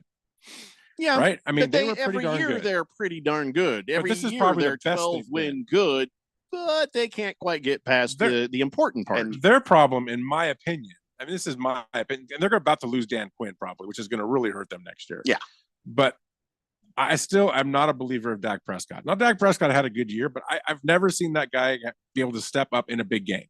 He just doesn't do it. It's time to make a move on him. I think that's where the change needs to happen, not at the head coach. It has to be the quarterback, in my opinion. Cheesehead Bill says, yeah, cheap shot Dak, but don't treat a woman like that. Eye Candy says, Jeffrey, what does Ralph know about testosterone? Jeez. He's a perfect example of a person who has none. I've had my levels checked. I'm good. You know what? Can I tell you? I'm going to give you something here. This is real. Now, everything is good with me. And I had my levels checked on everything because I was just, checking out my health, right? And there's been a couple of conversations where my wife is like, maybe you should get your testosterone checked. I'm like, what the hell? Everything works. Why do you keep saying that? My wife did that to me too, and then I had it checked and it was fine. And I was like, there you go. Yeah, but why are they saying that? Is it because of the commercials, or is there something that, That's a question you need to ask her. We can't answer that. She won't tell me. I can assume some things that you probably don't want to hear, but I'm not going to do that. I have no assumptions to make. It works. I have plenty to make. Trust me, it works. I think she's screwing with you. I can open up an elevator coming in the lobby. Okay. You know what I'm saying? Boom. It works. So I don't know what the hell. I mean, are you trying on her stuff? I mean, I have no idea what you're doing. We all do. No, we really don't. No, we really don't. I mean, if she's walking into the bedroom and you're wearing her skirt, I mean, that could be an issue. Skirt. I just don't think that your testosterone levels are controlled by that specifically. So I got it's a hormone thing, though. My testosterone levels are good. Everything works, and it's just one of those things where I'm like, wait, what? Why? Maybe are you sure? Are you sure your wife is not the kind of person who knows that it's just going to bother you? So she said it. That's always an option. Okay, yeah, that's because she would never do that. I've met her. She would never do that. Just to screw with you a little bit. Wait, when did you meet my wife? At Randy's. Oh, that's right. Yeah. We talked. It was your wife that didn't show up. She knew better. She was worried that your testosterone level was too low. It was embarrassing for her. Back then, yeah. All right, listen, I got some more texts here, but we got to take a break. When we come back, we're going to have Keon Rose's college basketball dance party, getting you ready for the weekend. I'm sure Against the Spread will chip in and give us a little something for, the betting window. It's the Daily Blender here on 1580, The Fanatic. Sometimes I struggle to get to sleep. My body stopped for the day, but my mind is still running. So I take ZzzQuil. ZzzQuil, the world's #1 sleep aid brand, has a range of non-habit-forming products to fit you and your family's needs. Invest in a great night's sleep for the best you tomorrow. I'm awake and ready to take on anything. Better days start with ZzzQuil nights. Explore our products at ZzzQuil.com. Use as directed. Keep out of reach of children. Thanks for calling Discover. This is Anjali. Hi, it's Jennifer Coolidge. I just got an alert for a strange charge on my card. No problem. We make sure you're never held responsible for unauthorized purchases on your Discover card. Let's see. Did you purchase something from a t-shirt cannon store yesterday? Absolutely not. No, I already have like 3. $0 fraud liability guarantee. It pays to Discover. Learn more at discover.com/credit card. Limitations apply. It's now even easier to serve on an Arizona jury. If your company doesn't pay for jury service, the court will reimburse your lost wages up to $300 if picked to serve in Superior Court. So next time you see a jury summons in the mail, don't ignore it. or you could face a $500 fine. Remember, our courts are fair because you are there. Learn more at azcourts.gov/jury service. This message is sponsored by the Arizona Supreme Court. Hi, Diamond Dave for Desert Wholesale Diamond. If the store has retail hours, the prices are higher. If it's prime retail space, the prices are higher. If they offer crazy financing, the prices are going to be higher. And if they don't design and manufacture their own jewelry, the prices are way higher. Look, if you want the lowest diamond prices in the world, there's only one by appointment office that's importing diamonds direct, manufacturing its own jewelry, and using my 4th generation connections to save you an insane amount of money. Yeah, you need an appointment. Yeah, we aren't open nights and weekends. No, we don't have interest-free financing for 12 months. What we do have is true wholesale prices on diamonds, and we're in a comfortable private office. Call Diamond Dave at 480-397-2450, 480-397-2450, or follow him on Instagram at Diamond Dave Cantor. That's at Diamond Dave, Kantor. Hey, what's up, everybody? Ken Barkley here, reminding you to check out You Better You Bet. Why, you ask? Well, because we bring the fun, the insight, and all the wagertainment you need. Plus, hopefully, we win a couple bets along the way. From up-to-the-minute breakdowns of backdoor covers, bad beats, and the cheers and tears that come with them, obviously. Plus, betting analysis from some of the best minds in the sports wagering world. Join myself and Nick Costos and tune into You Better You Bet. Weekdays from noon to 3 on Arizona's sports betting station 1580 and 99.3, The Fanatic. It's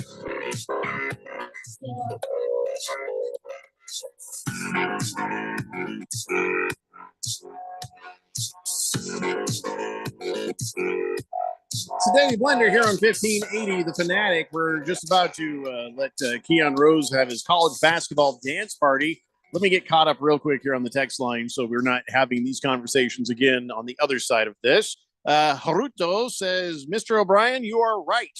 I'm a fan of Shohei Ohtani. I was an Angels fan until December. Now the Dodgers have Ohtani and Yamamoto. I am the new Dodgers fan, Mr. Romano. Yeah, but see, here's the thing, Haruto. You're not a Dodger fan. You're not an Angels fan. You're an Ohtani and a Yamamoto fan. So it doesn't make you a fan of the team.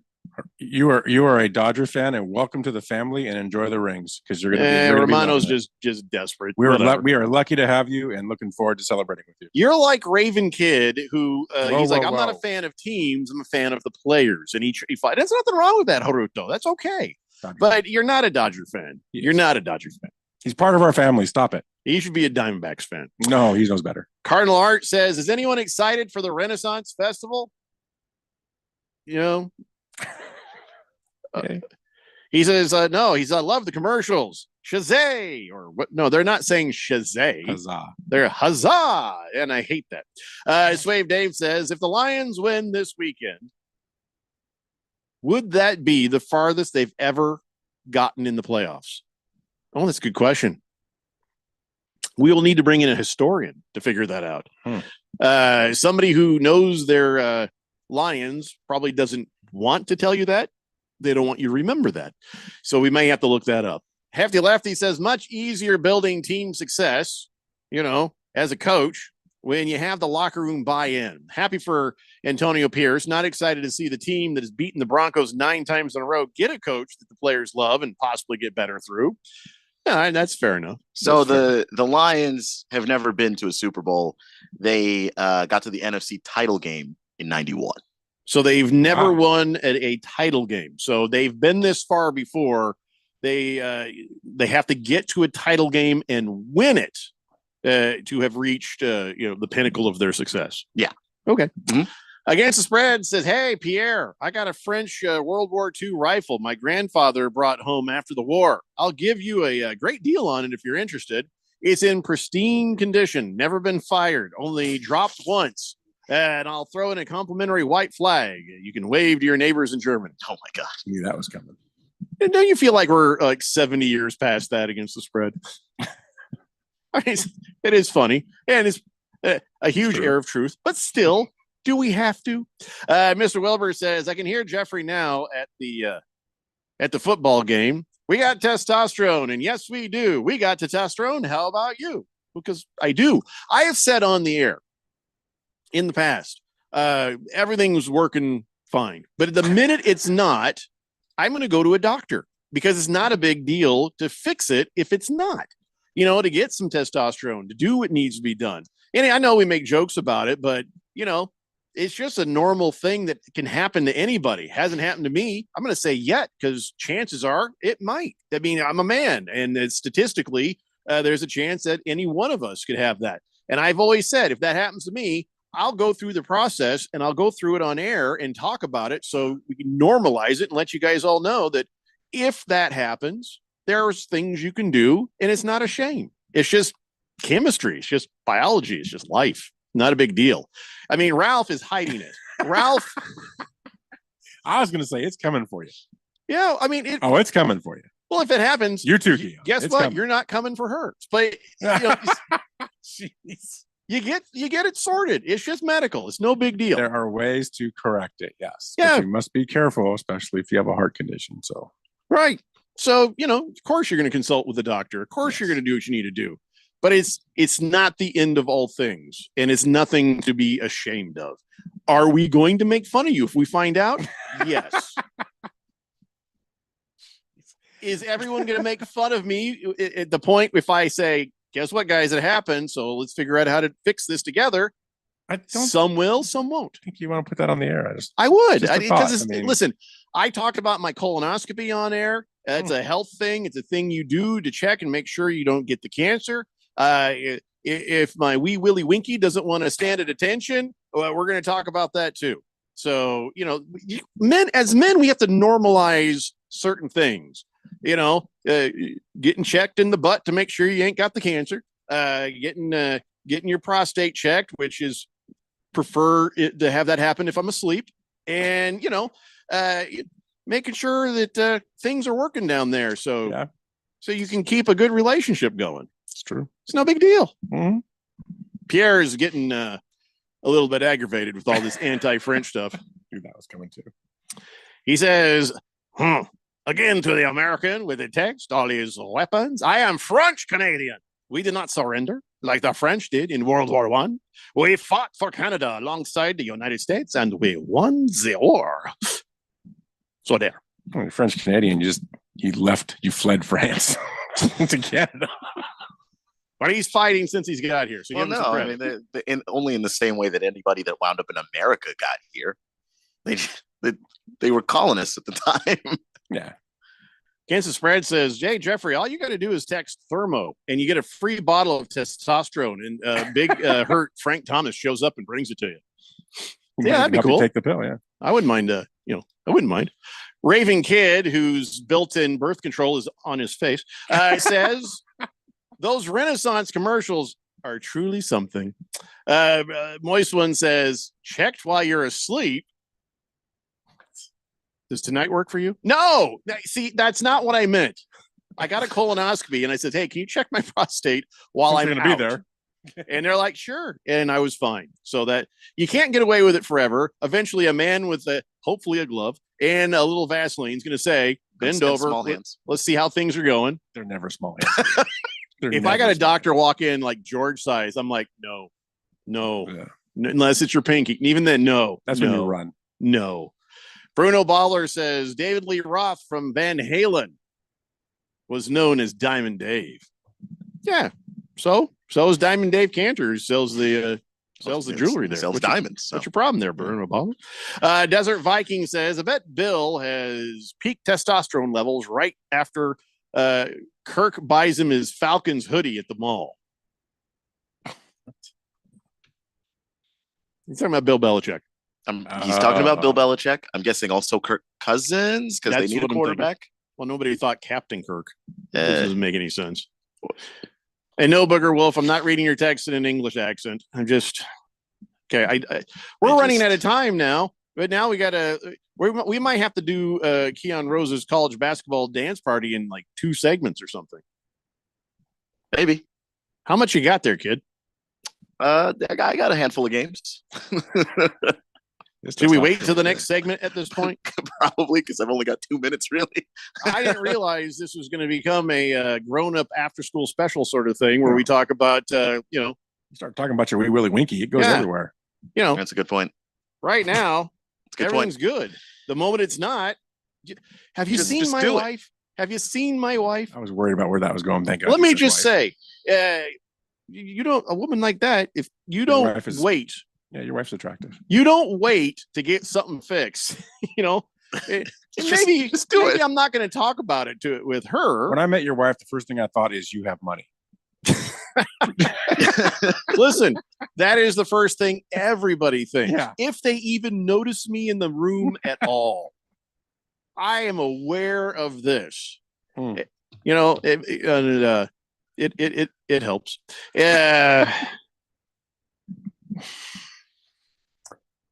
They make this electric stimulation thing that you can buy now. It's about No. $900 No, thank you.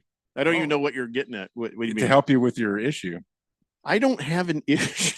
Sure you don't. I know. I'm just saying, if you did, they make this thing that would fix that. You're more like OJ. If I did it, here's how I do it. If you have the issue. So, you want to go check the tag and tell us what the brand name is on what you're talking about? I don't remember, but I will look it up. It's in the other room, I'm sure. No, I don't have one. What are you talking? Who's this for? What, men, women? It's not for me. I'm just saying, if you have that issue, instead of What is- taking a pill, because a pill is very bad for you, Uh-huh. I've known people that have taken that pill and gotten heart attacks because of it. It does work, but it might kill you. This is a better way. How many heart attacks did it give you? I've never had a heart attack. Just saying. What this electrical thing? Where It's electro treatments. where do they put that? You put that in a certain place. Yes. Yeah, on that place. Yeah, and it works. Pills. I think I like pills. It re-stimulates the capillaries and all the issues that you would have there if you had the. Is that what really causes it? Yes, it's capillaries that I guess they dry up or whatever. I don't know. I thought it would just be like hearing your voice. It would be enough to dry up any vag or any make any wiener limp. So I You mean, went there. Jeez. Oh, this show's gone to hell. It's been in hell for a little. Yeah, it's not. we periodically visit. Yeah. Anyways, so when the time comes, if it comes, keep we'll talk saying about it. Okay. Trust me, it works. Everything's fine. 888-368-1580. We got to take a break. We come back. We're going to have Keon Rose's college basketball dance party. It's a Daily Blender here on 1580, The Fanatic. Doug.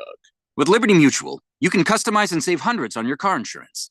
But what to buy with those savings?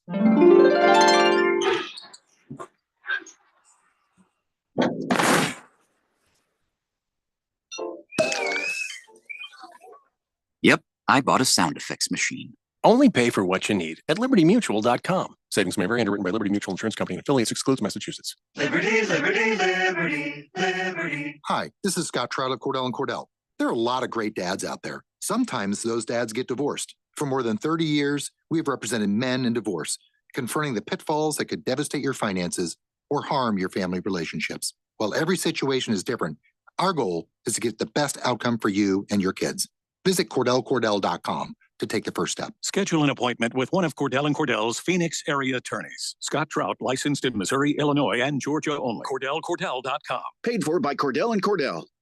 Collins over to Lance for three. Bullseye! Join the action at Desert Financial Arena and catch ASU's final home matchups with UCLA and USC as Pac-12 conference foes. First up, UCLA, Wednesday, January 17th at 7 p.m., followed by USC Saturday, January 20th at 12 noon. Get your tickets today, 480-965-5812, or go online to sundeviltickets.com. Sun Devil men's basketball, onward to victory. Life is full of bright moments, but sometimes those moments can seem too far away. Trained and caring crisis specialists in Arizona can assist you with any situation, big or small. Free and confidential help is only one text away, day or night. Text the word HOPE to For Hope, that's HOPE 2444673. These moments matter, and so do you. This message is sponsored by Solari Crisis and Human Services. If you're rolling over your 401k to an IRA soon, but not sure if you want to go all in on this crazy market, here's what many retiring professionals are doing. How about a safe and secure IRA offering a contractually guaranteed 10% income bonus that grows 7% annually guaranteed? Your income can double in 10 years. Meanwhile, neither your principal nor your retirement income is ever subjected to a market downturn. Even if the market crashes by 50%, you get the 10% bonus. Your income keeps growing at 7%, and your principal may grow without losses uncapped. You go up with the index, never down. Forward, never back. Get a 10% income bonus with a 7% contractually guaranteed growth rate. I compare over 1,200 annuities with a fiduciary duty and can help you retire and stay retired. Guarantees rely on the financial strength of the insurer, so compare with leading annuity authority Steve Jurich now. Visit IQannuity.com, IQannuity.com, IQannuity.com. In the morning, get out of my bed. Wake up, Phoenix, to the best new morning sports show on radio. Join me, Tony D. And me, Ron Culver, every weekday from 6 to 9 a.m. right here on 1580 99.3, The Fanatic.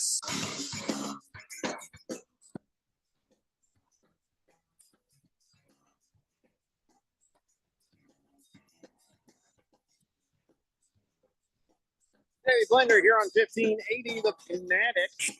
All right, so it's time now for Keon Rose's college basketball dance party, ladies and gentlemen. That's right. He's going to talk about the games that are coming up, give us a State of the Union sort of address on college basketball, as it were. But before you start up, though, Keon, I do want to know about GCU.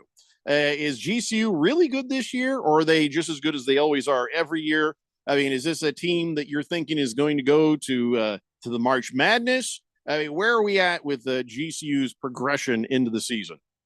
Yeah, I think GCU is really good this year. I think a lot of people expected coming in that this was going to be the best GCU team of all time, and it sure has lived up to the hype. I mean, you have guys like Tyon Grant Foster, who are newer to the team, but he's a scoring machine. He's a walking bucket. Then you've got guys like Gabe McLaughlin, who they've been on the team for a long time, one of the leaders, but also just getting it done on the floor on a very regular basis. I'll tell you something about the AP top 25.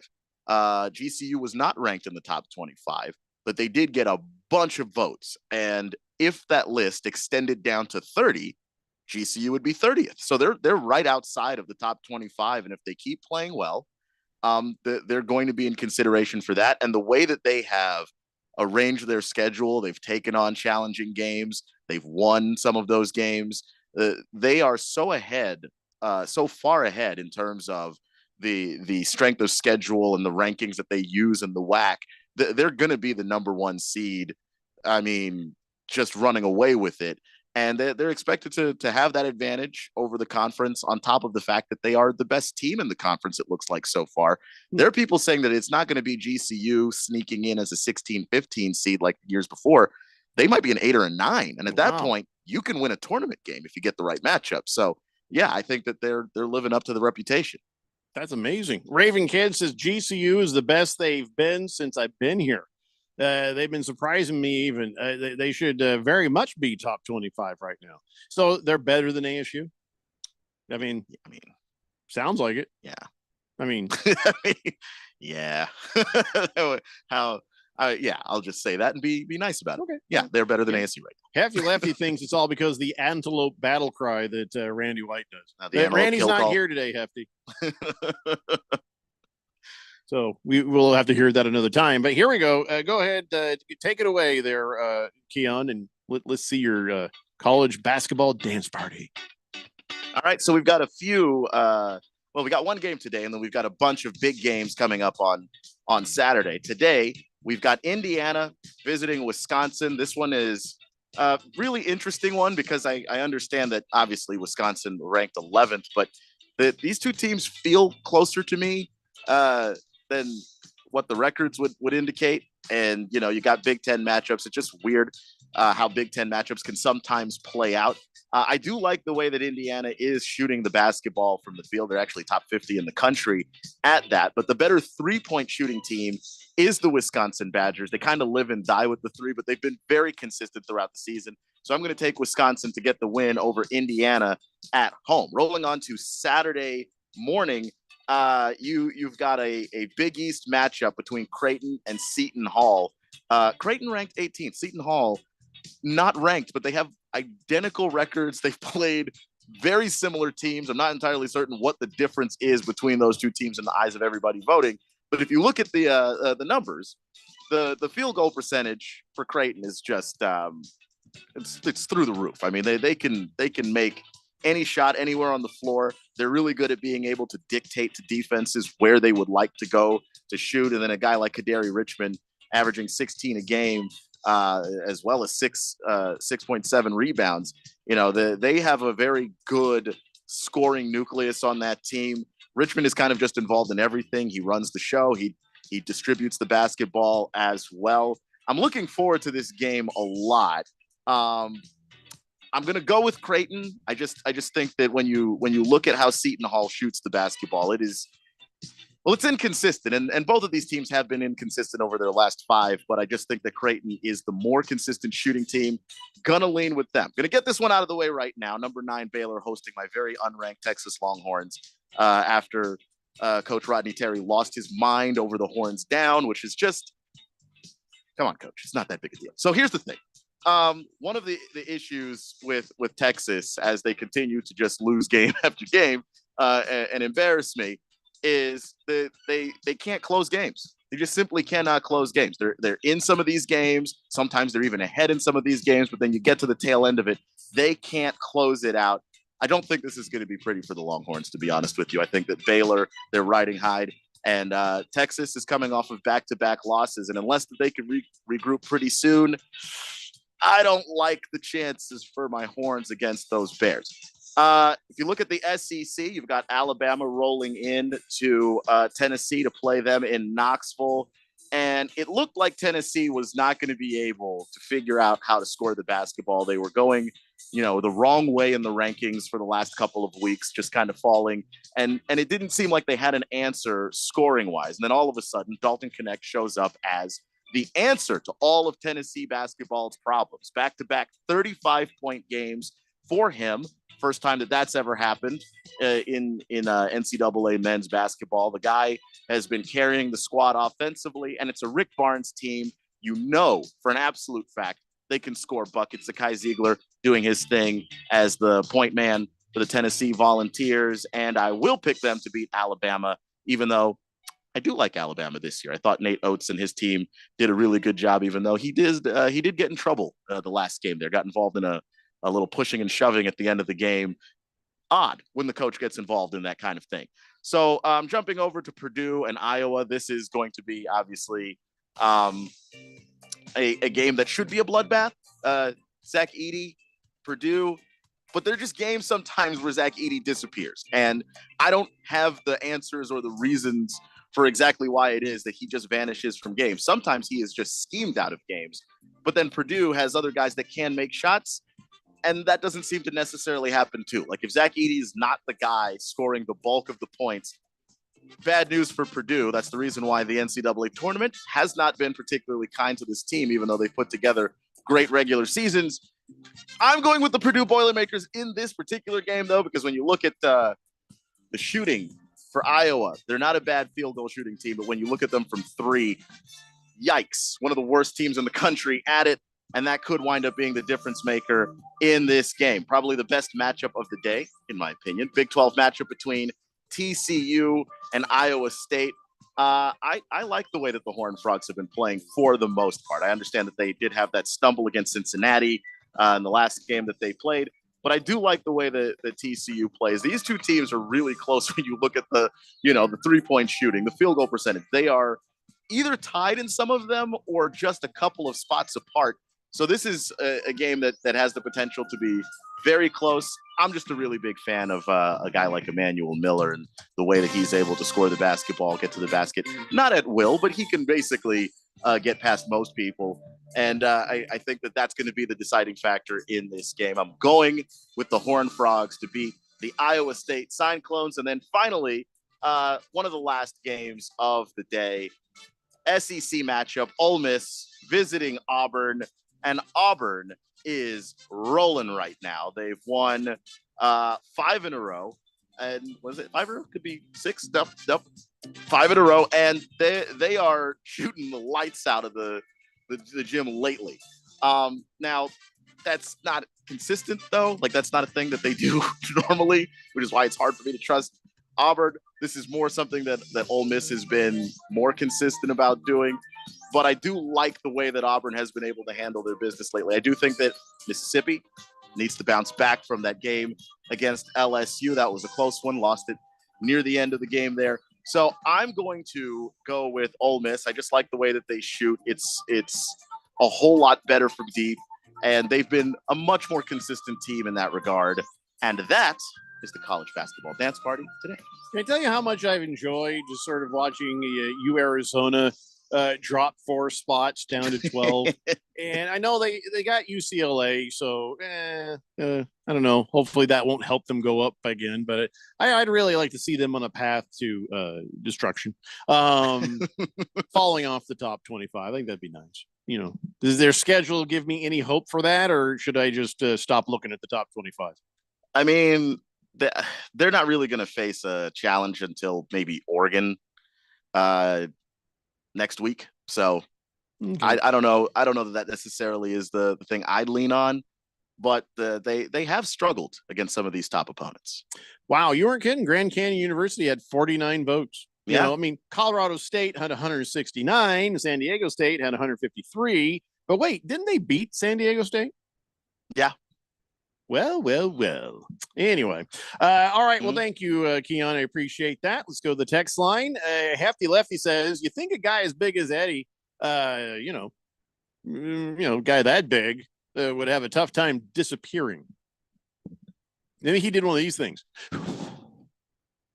And that, I don't think that's what Keon meant. Hefty. Last Optimist says, breaking news. Says Sports Illustrated. Oh, by the way, according to another face in the crowd, Sports Illustrated, the reason that it shut down, and it's the same thing Last Optimist is saying, is because they missed a loan payment. Yeah, their publishing licenses were revoked over failure to make debt payments. Authentic Brands Group licenses the Sports Illustrated name for publications, which means somebody else could say, hey, we'll be Sports Illustrated now if you like. And like, well, you send us a check, and as long as it clears, you're Sports Illustrated. Okay. Wow. That brand should not be taken seriously anymore, because this is silliness. So it's a shame all those people lost their jobs, but absolutely no legitimacy can be found with them anymore. Against the Spread says, hey, great analysis, Keon. I like your Baylor beating Texas pick. Bears are coming off a tough loss in OT at K-State. They're going to be motivated. Texas has lost the last 3 of 4 in Big 12 play and have struggled in conference. Texas is also favored by Uno. So there you go. Yeah, it hurts my heart to say it, but they appear a little fraudulent right now. The Jet says, it sure seems like Ralph knows an awful lot about roosters, but not a lot about kitty cats. What is he talking about? What? Oily Stool says, Jeffrey, can you send us some pictures of your wife? No. Not ever? Not ever? So we can compare them to our wives. All right, listen, just look at your wife, and as attractive as you might think she is, mine is better. Harry Soap says, when it comes to the issue of testosterone, it's nice to be Frank Thomas. He could be in his 90s, and he'll always be known as the Big Hurt. I don't think that's why he's known as that, Harry. So we're not talking about the same Frank Thomas. I don't think. No, it is. Well, I think it is. Isn't it? It is. Chicago White Sox guy. Yeah. Yeah, it's the same guy. Okay, but the Frank Thomas from the commercials, the testosterone commercials, that's not the same Frank Thomas, isn't it? No. Yeah, it is. Yeah, Ralph says it is. No, it is absolutely the guy from the White Sox. Yeah, yeah, the Big Hurt. okay, they said in his 90s. No, he says he could be in his 90s later in life. Okay, because that reminded me of the one story where Fox News said that Frank Thomas, and it was a different Frank Thomas, also played baseball. Yeah. Well, he's dead. He died. Yeah. But then they said Big Hurt Frank Thomas was that Frank Thomas. And then they had to apologize to him later because, of course, he is, in fact, still with us. Something you need to understand right now. The Big Hurt Frank Thomas, his little dangling participle needs help. Okay. And he's taking copious amounts of pills and stuff to make that happen. That's what you need to know about him. He should be called the Big Pharma Hurt right now. So the other guy, just some dead guy. That's one way of saying it. Yeah, that's Hefty Lefty says, would you say you have an appetite for destruction, Jeffrey? Hashtag bring back Rock Fridays. You know, I was looking through my Spotify stuff and I saw that when we used to do that classic Rock Friday, if people would suggest music for it, we should probably do something like that again. That was pretty fun. So, all right, guys, that's 2 hours down and 1 to go. We're going to come back and do our Harmon Solar NFL Fan Pick'em Picks. It's the Daily Blender here on 1580 The Fanatic. This is a special alert to all Americans who own a vehicle with less than 200,000 miles with an auto warranty about to expire or with no warranty coverage at all. Due to a decline in the economy, CarShield is announcing a low-cost month-to-month vehicle protection plan that is now available to the public to save any driver out-of-pocket expenses on future auto repairs. Call now to find out how you can pay almost nothing for covered auto repairs. Yes, you heard that correctly. Pay almost nothing for covered auto repairs. An open phone line has been established for all drivers to call for a free quick quote. Call 800-306-8158 now. Drivers who are covered will not have to pay for covered repairs again. This protection plan is at an all-time low. Additionally, drivers who activate this vehicle protection today will also receive free roadside assistance, free towing, and car rental options at no additional cost. Call us for your free quick quote today. 800-306-8158. That's 800-306-8158. What do you have to lose? Call 800-306-8158. Again, 800-306-8158. Hi, this is Scott Trout of Cordell & Cordell. There are a lot of great dads out there. Sometimes those dads get divorced. For more than 30 years, we've represented men in divorce, confronting the pitfalls that could devastate your finances or harm your family relationships. While every situation is different, our goal is to get the best outcome for you and your kids. Visit CordellCordell.com to take the first step. Schedule an appointment with one of Cordell & Cordell's Phoenix area attorneys. Scott Trout, licensed in Missouri, Illinois, and Georgia only. CordellCordell.com. Paid for by Cordell & Cordell. When you use Bounce dryer sheets and your clothes look amazing, it's the sheets. Less static in your life? Yeah, it's the sheets. Smelling fresher than ever? It's the sheet. Oh, so soft fabric? Ooh la la. It's the sheet. Less wrinkles on your clothes? You know it's the sheet. Bounce dryer sheets. More freshness, more softness. Less static, less wrinkles. It's the sheet. Our Chandler Police benefit from serving a supportive community. That strong partnership equips our police with the support, training, and technology needed to keep our city and employees safe. Our sunny skies and active lifestyle offer personal and family time for the desired work-life balance. Find your fit with the Chandler Police Department. Learn more at jointeamchandler.com. This message is sponsored by the City of Chandler. Hey, Ralph, got another solar question for you. Okay, but did you check out the Harmon Solar podcast first? The what?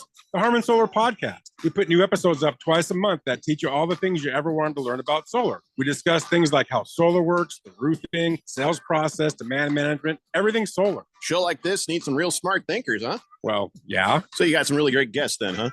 Almost every show. Is it on Spotify? Yep. iTunes? Yep. Just search it everywhere. It's the Harmon Solar podcast. Go check it out at harmonsolar.com. KQFN Tempe, also transmitting on K25CD Phoenix at 99.3 FM and K2.2 Rolling Hills at 95.9 FM. It's time for the third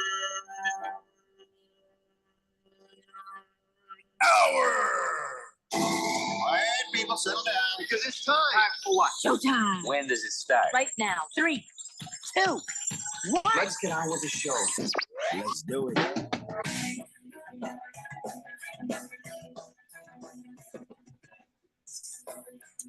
right, everybody, it's 5 o'clock here on the Daily Blender. I'm your good friend, your radio pal, Jeffrey O'Brien, alongside not Randy White. We got Ralph from Harmon Solar with us. We got Keon there in the control room, and you guys are on the Fanatic text line, 888-368-1580, as we broadcast live in the Harmon Solar Studios in Scottsdale.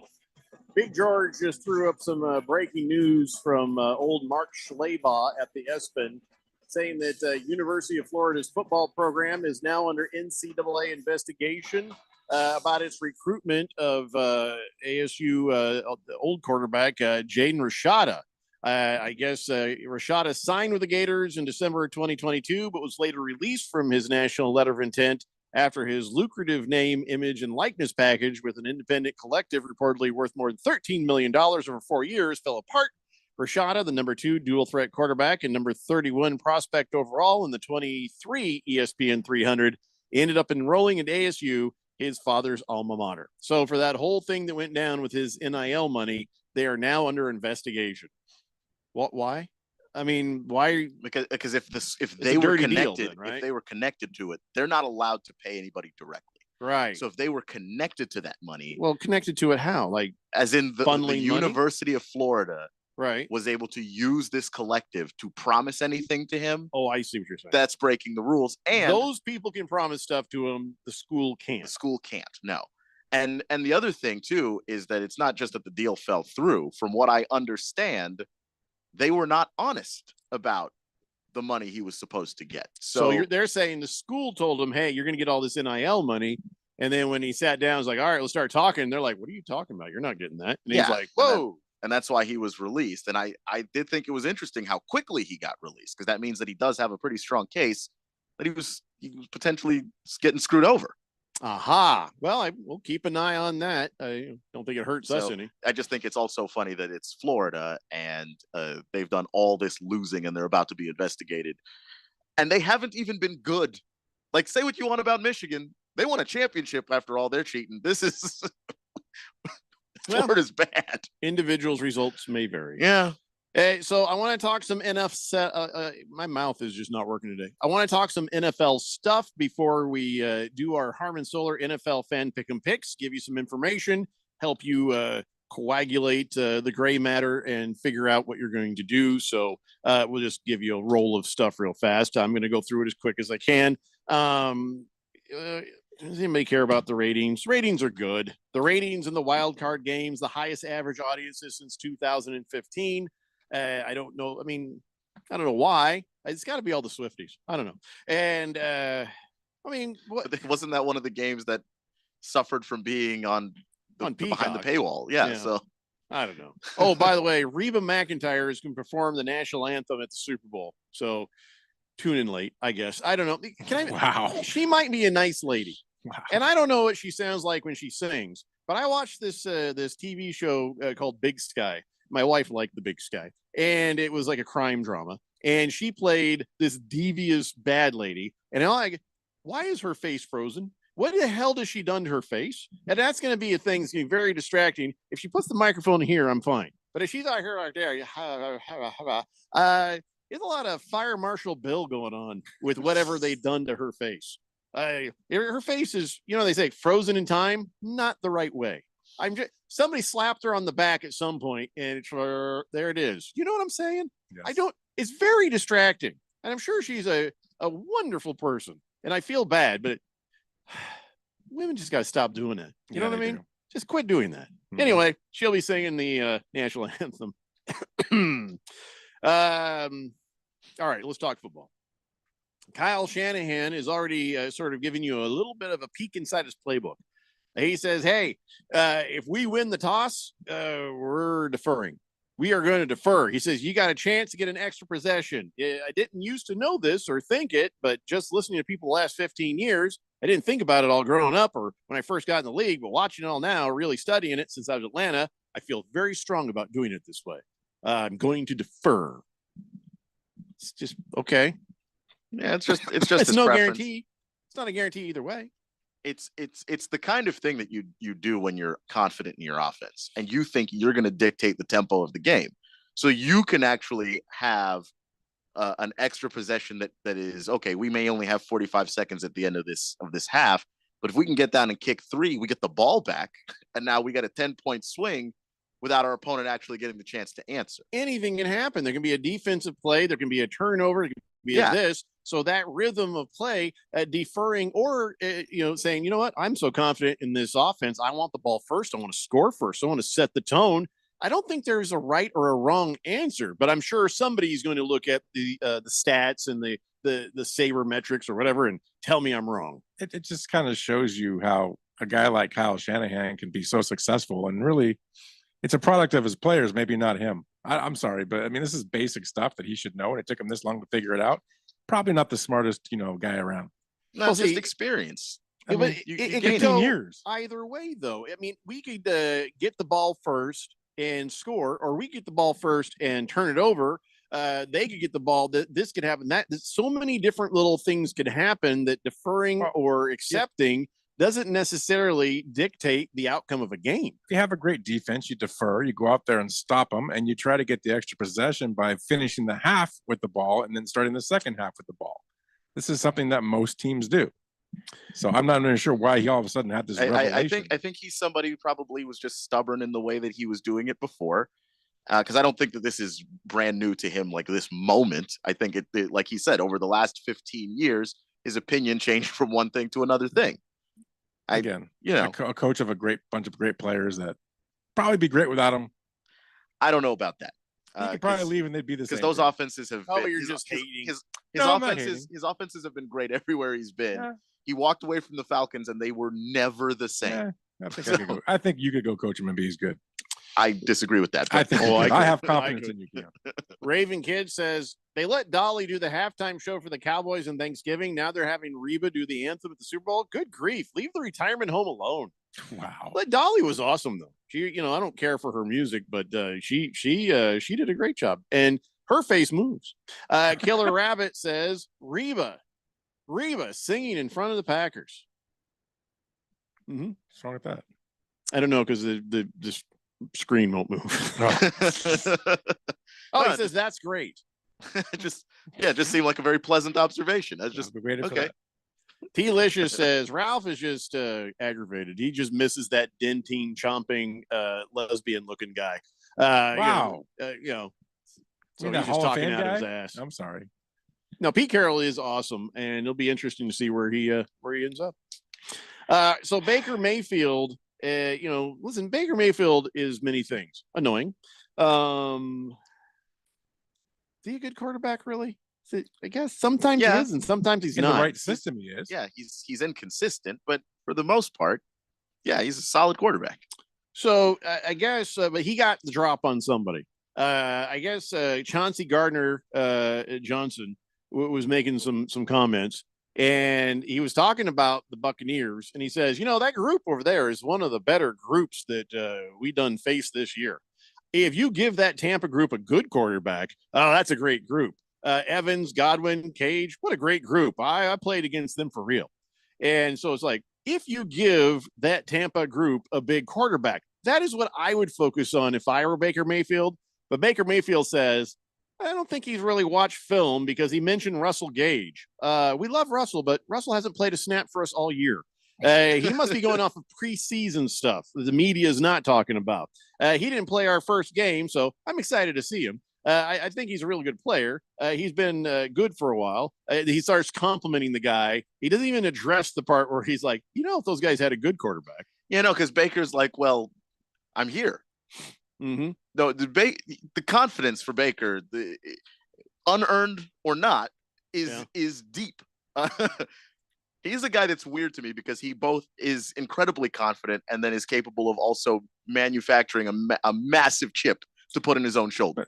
Baker's the prime example of a quarterback that when you find the right system and the right coaches, it works. And it works for him in Tampa. And there's other guys like that have probably found a better scenario. It would work for them. You got to start focusing on, they don't need another quarterback. They've got a quarterback. I think he's great in that system. I think he can get even better in that system. Making Todd Bowles look good, or vice versa. I'm very confused by the Buccaneers. Buccaneers. I'm not going to lie. 28 touchdown, 10 interception year for Baker Mayfield is pretty solid. Yeah, it's solid. I mean, it's a great system for him. I think they're fine at quarterback. Just it's one of those things that hey, remember, Ralph, when we got back from lunch and we saw that car in the post office parking lot? Yeah. The old reflective, holographic looking thing. That's what I look at when I see Baker Mayfield succeeding. I'm like, I can see something. I don't quite understand what I'm seeing. It doesn't make sense. It seems wrong. But he's had more years where he was good than he was bad. That poor guy played for the Browns all those years, where they're changing quarterbacks and coordinators every year. The last year where they ran him out of town, he had a torn labrum that he played through. Absolutely. And obviously was bad because he played, unlike Deshaun Watson, who his shoulder hurt a little bit and couldn't go. I mean, he's hurt now when he's playing through it. Yeah. So hey, like at least it's not his labia this time. So he jeez. So he had that. And then his next stop was Carolina. Yeah. Where they still suck. So was that him?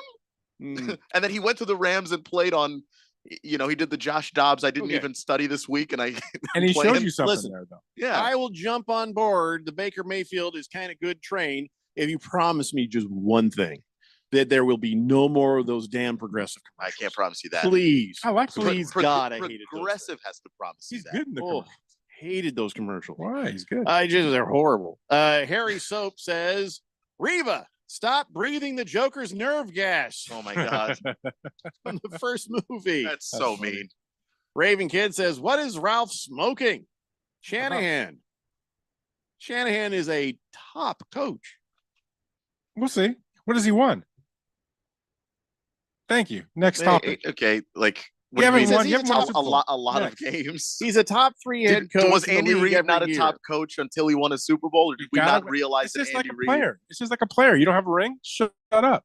You got to have a ring. I disagree with that because there's a whole lot of things that factor into that, and like luck is a part of it. And if you happen to be, up 28-3 and on the wrong side of Tom Brady, who knows? all I'm saying, with the talent that's on that roster, if he doesn't win a Super Bowl this year, he's not a good coach. I disagree. He has an open, if you look at their path this year to the Super Bowl, it's easier than it's ever been. They got to get through Green Bay, Ralph. Again, it's easier than it's ever been. And who are they going to face in the Super Bowl? The lousy Ravens who think that they're a really good team? So you mean the Ravens that body bagged them already? That's just for You're just I'm just body bagged them already. And then I know. That's the thing is like you've got the Packers game, which I am like this game has matchups that if things go sideways for the Niners, because the Niners they can lose this game. Can't play from behind. That's just they're not built to do it. This is a dangerous game. I agree.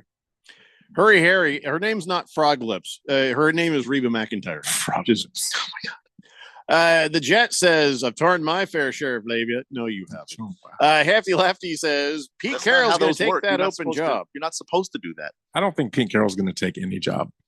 Well, you think he's just going to hang around? You know what you know what pisses me off? This is what pisses me off. Many things that I tend to, Seattle gets rid of Pete Carroll. Yeah. Biggest mistake in the world. The guy's created this culture, this thing up there that's amazing. All they keep talking about is what he's left. And now what they want to do, they want to hire Pete Carroll light. Why would you want to hire Pete Carroll light when you had Pete Carroll? That makes no sense. Who are you guys looking at? Dan Quinn. You hire Dan Quinn, he's Pete Carroll light. Hefty thinks Pete Carroll's going to take the job at San Jose State. I think Pete Carroll's not going to do anything this year. He's going to be an advisor probably and just kind of hang around for a little bit. That's what I think, but we'll see. I feel like he wants to keep coaching, though, man. Oh, he should keep coaching. He's a fantastic coach. He's a great culture guy. He people love him. He can turn an organization around. But let's just get rid of the guy and get somebody that's kind of like him.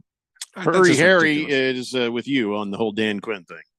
Yeah, I don't want Dan Quinn. I like Dan Quinn. I don't want him as a head coach. Moist One says Dan Quinn would do wonders for that defense. That's great. And what about the offense? He's not a head coach. I did hear some people say that the Buccaneers OC, because he was a Seattle guy at one point, Dave Canales. Yeah, I'm not on him either. If they beat the Lions, his name will absolutely come up. I agree with Mike Holmgren. Mike Holmgren came out yesterday and said that they need to hire an offensive-minded coach. Period. That's what they need to do. That's why the Dave Canales thing kind of. Right, that's why it kind of came up. But that's what they need to do. Dan Quinn would be a huge mistake. And Gino looked a whole lot better when Canales was the OC. True. Against the spread says Green Bay is a very dangerous team. They got nothing to lose, and love is the real deal. My instinct says they might catch San Francisco flat-footed because the Niners have had a couple of weeks off. Green Bay can and will pressure Purdy to cause turnovers. San Fran is a team that loves to play ahead, but they struggle coming back when they're down in the second half. Green Bay +10 is a great value and a smart play. I would also recommend Green Bay to win outright on the money line because the payout will be lucrative. Play smart, practice money management, and bet your own risk. Thank you against the spread. Appreciate it. Don't scoff. Man, he's right more often. I'm going to than wait wrong. until we talk about the game then. Raven Kid says nobody should want Dan Quinn. Well, I mean, he should just. He's not a head coach. Jerry Jones should just pay him to keep him with the Cowboys. I think he will because he's not a head coach. I agree with you, but I do think that it's been long enough that the teams are going to give him that second look. And if he can, avoid, the Panthers or some horrible situation, he might get himself a job, just. Oh, I think there's teams that want him. I'm just praying Seattle doesn't hire him. I know they're interviewing him today, and I'm praying they do not hire him because it's a mistake. Anybody want to make $20 the old-fashioned way? Shoveling snow in Buffalo? Yeah, that way. Yeah. What were you thinking, Ralph? Why'd you put a bib on? That was weird. Why would you do that? Put a bib on. What the hell is that? Wow. No, they need more shovelers. So still, yeah. If you're in the because there's a second storm coming. If you're in the neighborhood. It's not as bad as the first one, is what I've heard. But Yeah. it's coming. By the way, we all know the Buffalo Bills have one of the most insane fan bases. I mean, we've got some personalities and fan bases, but theirs is just nuts. And but might actually be working. The Bills are, as you know, on a 6-game winning streak. Started on December 10th when they beat the Chiefs. Now the Bills are getting this new stadium. I don't know if you know this. Construction has already begun, but at the moment, it's only gotten as far as digging the hole. It's just a huge pit. And supposedly before the game on the 10th, a fan fell into the pit, just like on Parks and Rec, just fell into the pit. And since Buffalo won the game, Bills Mafia is like, hey. And now before every game, at least one person chucks themselves into the pit. And so far it's been working. Well, there's been emergency room visits, yes, but it's been working. One guy did a TikTok about the ritual, pointed out a tweet where a supposed source at the local emergency room says they've treated somebody who's jumped into that pit before each game the last 6 times. So each time, guy throws himself into the pit, goes to the emergency room, Bills win. And the local media is not reporting on it because they're worried that more people will do it. But this is actually an actual thing. So the Bills winning streak is because they are chucking themselves into this pit.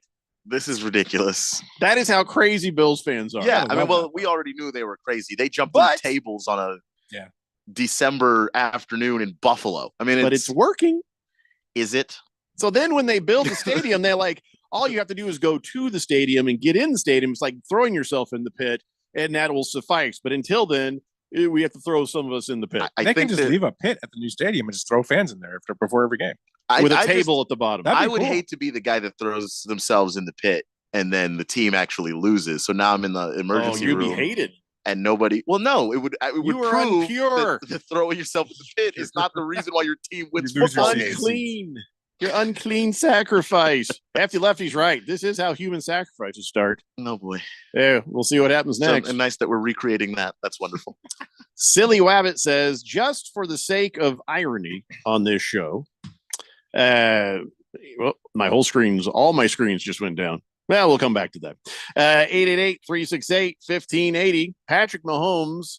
You know what a humble brag is. We've all known people who've done humble brags, and generally it's kind of an annoyance. But Patrick Mahomes' humble brag is like, wow, I've never been in an away game before for the playoffs, and well, he hasn't. He's like, I expect a hostile environment. Duh. Well, yeah, you're going to he's like, this is the first time. He's I've been lucky enough to play a lot of games at home at Arrowhead Stadium. That's the kind of thing that makes me kind of want to see him get sacked really good once. But I'm not picking him this week, so why not? Look, you've played in the league 5 years, and this is your first road game. That is an impressive thing. Mm-hmm. Mm-hmm. Yeah, that is impressive, but douchey to say out loud. I would. would. So Silly Wabbit was saying, just for the sake of irony on this show, I would hope that Seattle hires Cliff Kingsbury as their next head coach. Yeah. That I was would probably mean. burn all my stuff. Yeah, I don't Wow, think that your was mean. organization is dumb enough to do that, though. So you'll be okay. Well, you've always got the Rams. So the Jet says, I just said a little prayer for Ralph, but what I did was I prayed they hire Dan Quinn. It's just, man, if you want to see me get angry, they hired. You'll see Dan. If Dan Quinn gets hired, I will be angry. We got to get you on the show that day. And now they're Gotta talking get the about jump button changing back their that day, uniform too. I've heard that. Getting rid of the neon nastiness. I've seen the renderings. They're nice, but I'm like, Best thing they could ever do is get rid of that horrible neon. I would nastiness. switch to the neon, including the helmet. Ugh. It's just for you. All right, we got to take a break. We got to do our picks. There's only 4 games. We should get it done on time. We should. But then again, it's us, so we'll see what happens. It's a Daily Blender here on 1580 The Fanatic. This is Brent Musburger's Action Update on 1580 and 99.3 The Fanatic. Free air-chilled boneless chicken breasts and 4 juicy boneless pork chops with your order. OmahaSteaks.com/VSIN. Now, here are the latest lines from my guys in the desert. 2 NFL playoff games on Sunday. The Detroit Lions hosting the Tampa Bay Buccaneers at Ford Field. The Lions a 6.5-point favorite, minus 275, while the Buccaneers plus 225 with an over-under of 48.5. The game features 2 quarterbacks that were drafted number 1 overall in Jared Goff and Baker Mayfield. The Buffalo Bills taking on the Kansas City Chiefs at Highmark Stadium. The Bills a 2.5-point home favorite. Kansas City plus 122 on the money line. Buffalo minus 144. The over-under in Buffalo Sunday night, 45.5. I'm Tony Desiri with your VSiN Action Update on 1580 and 99.3 The Fanatic. Hey, Jeffrey O'Brien here. And listen, Phoenix has had over 53 days of 110 degree plus this summer. This last July alone, we had 30 consecutive days of 110 plus. And this summer heat might just be the new normal for summers here in Arizona. What you need to do is call Harmon Solar today. Harmon Solar could save you over 80% off your electric bills. They're locally owned, family-owned company. Call Harmon Solar for a free estimate. 800-281-3189. That's 800-281-3189 or go to harmonsolar.com. Did you know you don't spell the footwear brand Skechers with a T? That's right. It's spelled Skechers. There's no T in Skechers. Whoa, wait, is that the legendary Mr. T? What you talking about, fool? Mr. T is always in Skechers. Look, Skechers, Mr. T. Mr. T, Skechers. I'm just saying, people often misspell Skechers and put a T in it. Maybe they should think about changing it then, because T is always in Skechers, fool. Sorry, Mr. T, there's no T in Skechers, only comfort. This is a special alert to all Americans who own a vehicle with less than 200,000 miles, with an auto warranty about to expire, or with no warranty coverage at all. Due to a decline in the economy, CarShield is announcing a low-cost, month-to-month vehicle protection plan that is now available to the public to save any driver out-of-pocket expenses on future auto repairs. Call now to find out how you can pay almost nothing for covered auto repairs. Yes, you heard that correctly. Pay almost nothing for covered auto repairs. An open phone line has been established for all drivers to call for a free quick quote. Call 800-736-6158 now. Drivers who are covered will not have to pay for covered repairs again. This protection plan is at an all-time low. Additionally, drivers who activate this vehicle protection today will also receive free roadside assistance, free towing, and car rental options at no additional cost. Call us for your free quick quote today. 800-736-6158. That's 800-736-6158. What do you have to lose? Call 800-736-6158. Again, 800-736-6158. Don't be fooled by the people you meet on social media. It may start as an innocent conversation, but anyone who tries to sell you pills is nothing more than a drug dealer. And if you think tiny pills can't do much harm, think again. Fentanyl can end it all. Know the truth about fentanyl at learnmoreaz.org. Don't be fooled. Don't be faked out. Visit learnmoreaz.org. This message is sponsored by the Substance Abuse Coalition Leaders of Arizona. Grand Canyon University basketball is back for another exciting season. After advancing to March Madness in 2 of his 3 seasons as the head coach, Bryce Drew brings a team to the court this season, picked to win the conference once again, and led by first-team All-WAC selection Gabe McLaughlin and WAC preseason Player of the Year Ray Harrison. Check out the schedule at gculopes.com to find matchups with San Francisco, DePaul, Liberty, and last year's national championship runner-up, the San Diego State Aztecs. Join me, Michael Potter, and Lopes insider Paul Coro all season long right here on The Fanatic, the home of Lopes basketball.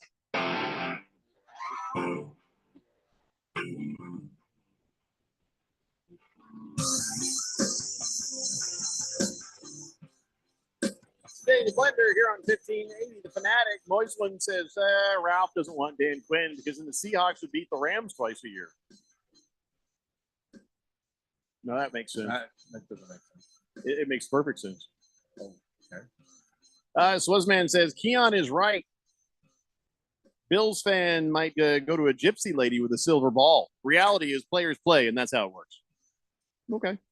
By the way, before we do our picks, it turns out, you give me a lot of crap because I get players' names wrong, and then sometimes I get them right. But I hate to tell you this, but we've been saying Jason and Travis Kelce's name wrong all this time. It's not Kelsey, it's Kells. Did you know that?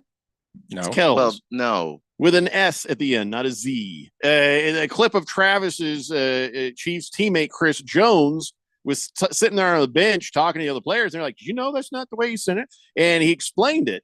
And so back in February, Travis and his brother, they were like, "Oh, what's he talking about?" So they had their father, Ed Kelsey, on, and they said, "Well, how are we supposed to pronounce our name?" And they asked him why he had them thinking it was pronounced Kelsey for the first 25 years of their lives. And Ed was just like, he's like, "I got tired of correcting people." So we just went with Kelsey. I'm like, F it. Who cares? And so then the boys said, "Well, should we go back to Kells?" He says, "Yeah, do whatever you want." I did. So Travis said, "Well, I think, Jason was like, "Oh, F that. I'm sticking with Kelsey." And Travis was like kidding around. He's like, "I don't know. I might do it." I think for the brand, they should probably stick with Kelsey. Yeah. But technically, we've been saying the name wrong. It's Kells. Who knew? Yeah, it's almost as weird as that time Tyrod Taylor waited 8 years of an NFL career to tell us we were pronouncing his name wrong. Yeah, Tyrod instead of Tyrod. Yeah, just sat there and watched people mispronounce his name to his face for 8 years. And then he was like, "You know what? Got to correct this wrong."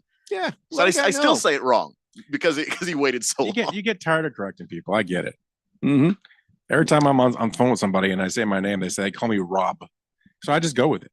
Because they can't believe anybody in this day and age is named Ralph. Right. I think so. So I just say I'm Rob. This way, if I don't like them, they're going to ask for Rob and I won't be there. That's a good idea. Ooh. Their ear here, can't process Ralph. Maybe. I don't know. I don't know how you get Rob from Ralph. They do all the time. I might call you Alf. Alf. Jeez. Like I'm good.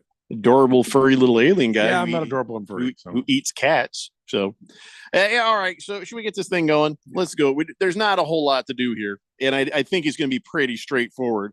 I would be surprised if we have any different picks, but we're going to do this. All right. So, here we go. These are our Harmon Solar NFL fan pick'em picks. We'll do them in order of the broadcast, and every single one of these games will be available here on either 1580 The Fanatic or Money Radio 1510 and 105.3 FM. Both stations have apps. Both stations have FMs. You have complete access to hear all these games.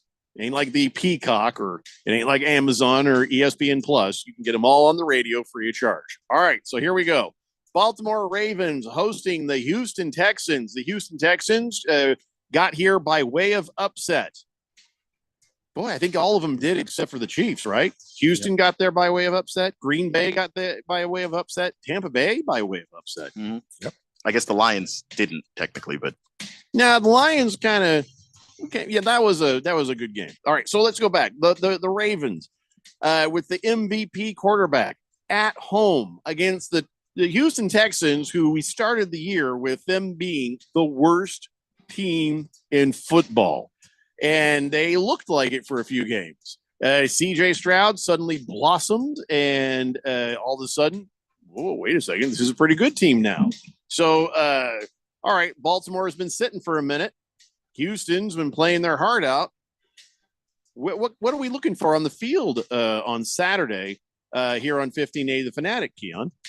Well, there are a few things. One, interesting to note that the Ravens are really, really good against the Shanahan tree. So they were really good against Mike McDaniels in Miami. They were really, really good against Kyle Shanahan. Sorry, not Mike. Kyle Shanahan himself. And now we've got Bobby Slowick, the offensive coordinator for the Texans, is also a Shanahan disciple. So we've got Shanite. Yeah, sounds so wrong when you say it like that. But but no, they're dealing with another offense that does a lot of similar things. Where Houston actually has a real chance to win this game is that CJ Stroud has the strongest arm of all of those guys that they've gone against in this system. CJ Stroud can put it 70 yards and it's in the air all 70 yards. It's an unreal thing. And when we saw them play the Texans to start the year, and I understand that the Texans are a different team now than the team that started, they were much more cautious than they were when they played, San Francisco or when they played Miami. Like, they didn't trust Purdy or Tua to be able to push the ball downfield the way that CJ Stroud can. So that's something to keep an eye on. I just think that the Ravens, though, are now what we thought the Eagles were early in the year, the team that can beat you in a variety of different ways. Their defense is incredibly well-rounded. They can throw the ball, they can run it, and then you always have that wild card factor. If you don't account for Lamar Jackson, he's going to take your soul. So at that point, I'm taking the Baltimore Ravens. Yeah, I'll go with the Ravens as well. I know there's a week. I'm not worried about the rust. If there's one of the teams that are going to be rusty and have an effect, it would be them more than the 49ers. But, it's been fun watching Houston. And, I hope they play well. I hope they make it a game. But the overwhelming talent of Baltimore, and again, the experience of Baltimore, the coach of Baltimore. I mean, everything in Houston is good too, but new. So to me, that is probably the biggest aspect is the experience of the coach and the quarterback and the players more so than the Houston Texans. Hoping for a good game.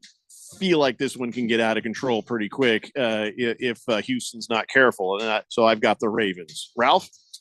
The one thing I know for sure about this NFL season is nothing makes sense. Even through last week, there's been a lot of weirdness, a lot of things that we never thought would happen. Yeah. Houston impressed the heck out of me last week. CJ Stroud, that's a dude. I mean, he's bigger than the moment, which I love. He reminds me a lot of a young Russell Wilson. He just goes for it. This is going to be a good game.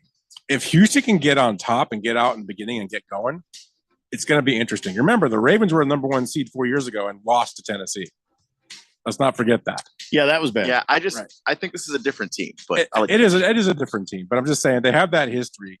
Houston's playing with house money, right? They've never gotten this far. So, I mean, and they're too young to realize they shouldn't probably be here. So that's dangerous. I'll take the 9.5 points in the spread. I'll tell you that right now. I think this game's close. Oh, me too. I think this game's a lot closer than that. I'm going to pick the Ravens because you have to. But if I'm gambling on this game, I'm taking the Texans and the points because I think this is a close game. And I will not be surprised if the Texans upset the Ravens. Very possible. I think we all feel the same way about this. And even though I should hate the Texans since they are in my division, I withheld my hate and sort of secretly sort of root for them just a teeny little bit. Now to hell with them. Ravens, go Ravens. Ralph, you look great. I just want you to know that. I know. I disappeared. Your camera just died. Let's go now to the San Francisco 49ers and the Green Bay Packers. This is happening in San Francisco or wherever the hell they play. I miss saying Candlestick Park. It's not Candlestick Park anymore, right? No, it's Levi's. Is it the same place? No. Just with a different name, or is it actually a different place? Different stadium. Yeah. Okay, I thought so. And Levi's. Anyway, so is it better if I say Shanites or Shenananites? Shenananites. I like Shanites. Shanites. Okay. Shanites is easier to say. Yeah.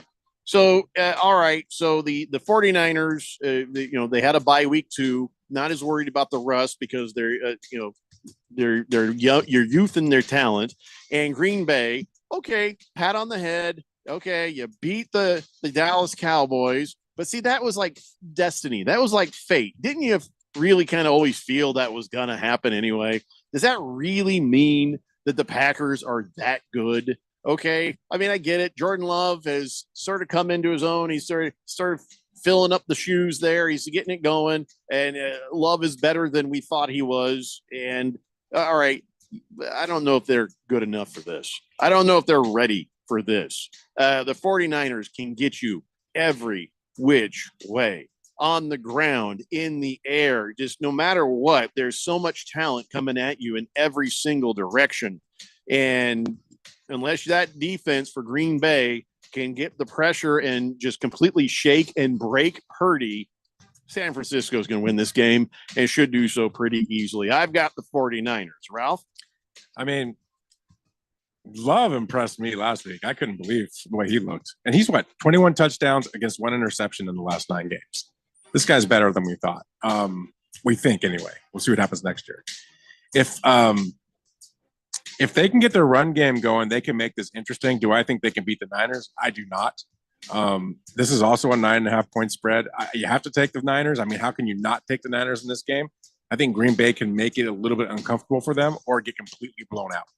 I think we'll know it through the first quarter. If we see that the Packers get in front, it's the only chance they have, just like they did against Dallas. They got in front, they disrupted Dallas, and that's why they won the game. So they're going to have to get in front quick. I don't think they can. I'm going to take the Niners. Keon, what do you say?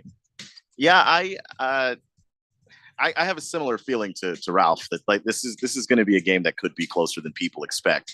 One of the things that I'm really looking at is just how well Jordan Love has played over the last 6 weeks of the season. I mean, it's just he started to see the field a whole lot better, and you could see him processing what he's looking at.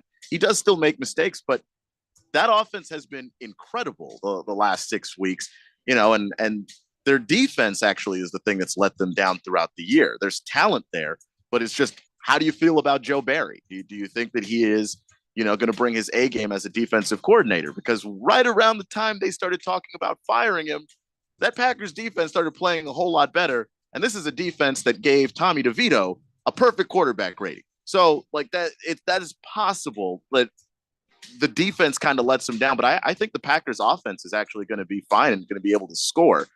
But I do think the Niners are going to overpower them. So I'm going to take the San Francisco. All right. So we're halfway through. I mean, there's only 4 games and we still need 2 segments. Are you serious? Well, all right, fine. You get a little bit more time to use it. When we come back, we will finish up. We'll talk about Tampa Bay and Detroit. We'll talk about Kansas City and Buffalo, and we'll wrap up this edition of the Daily Blender right here on 1580 The Fanatic.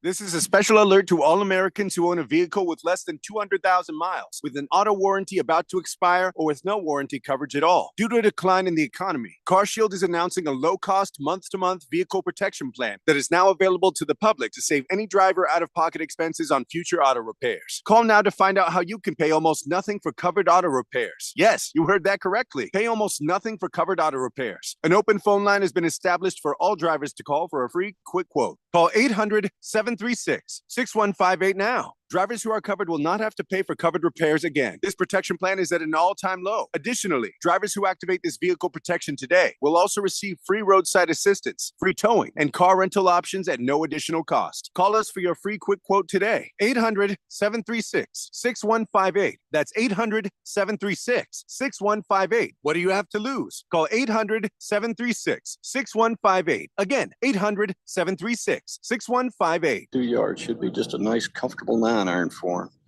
They're going to go nuts when he hits this thing.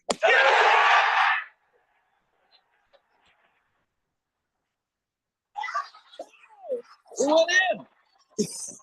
The People's Open is back. See the PGA Tour's best teed up at the 2024 WM Phoenix Open presented by Taylor Morrison. February 5th through 11th at TPC Scottsdale. Get tournament and ticket info at WMPhoenixOpen.com. When you use Bounce dryer sheets and your clothes look amazing, it's the sheets. Less static in your life? Yeah, it's the sheets. Smelling fresher than ever? It's the sheet.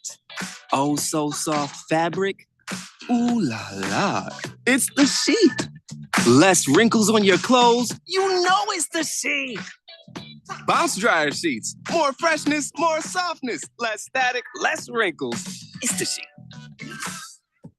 Attention business owners, do you need zero money down financing on new or used equipment? Meet Dylan Cohen at JR Capital, your gateway to equipment financing that breaks the mold. JR Capital offers zero money down financing options on both new and used equipment, vehicles, heavy machinery, and more. It's a game changer, giving you the power to enhance your operations without slowing you down or denting your cash flow. Need a boost in working capital or a flexible line of credit? Dylan can help your business get the cash flow it needs fast. The process is a breeze too with a simple application and same-day approvals. No more waiting, no more hassle. Just a straightforward path to securing the funds you need faster and easier than asking your banker. Call Dylan Cohen at JR Capital today at 602-834-7353 or click on Finance with Dylan at moneyradio.com. Call Dylan Cohen 602-834-7353 and get the money you need for your business today. Your home for sports. 1580 and 99.3 The Fanatic.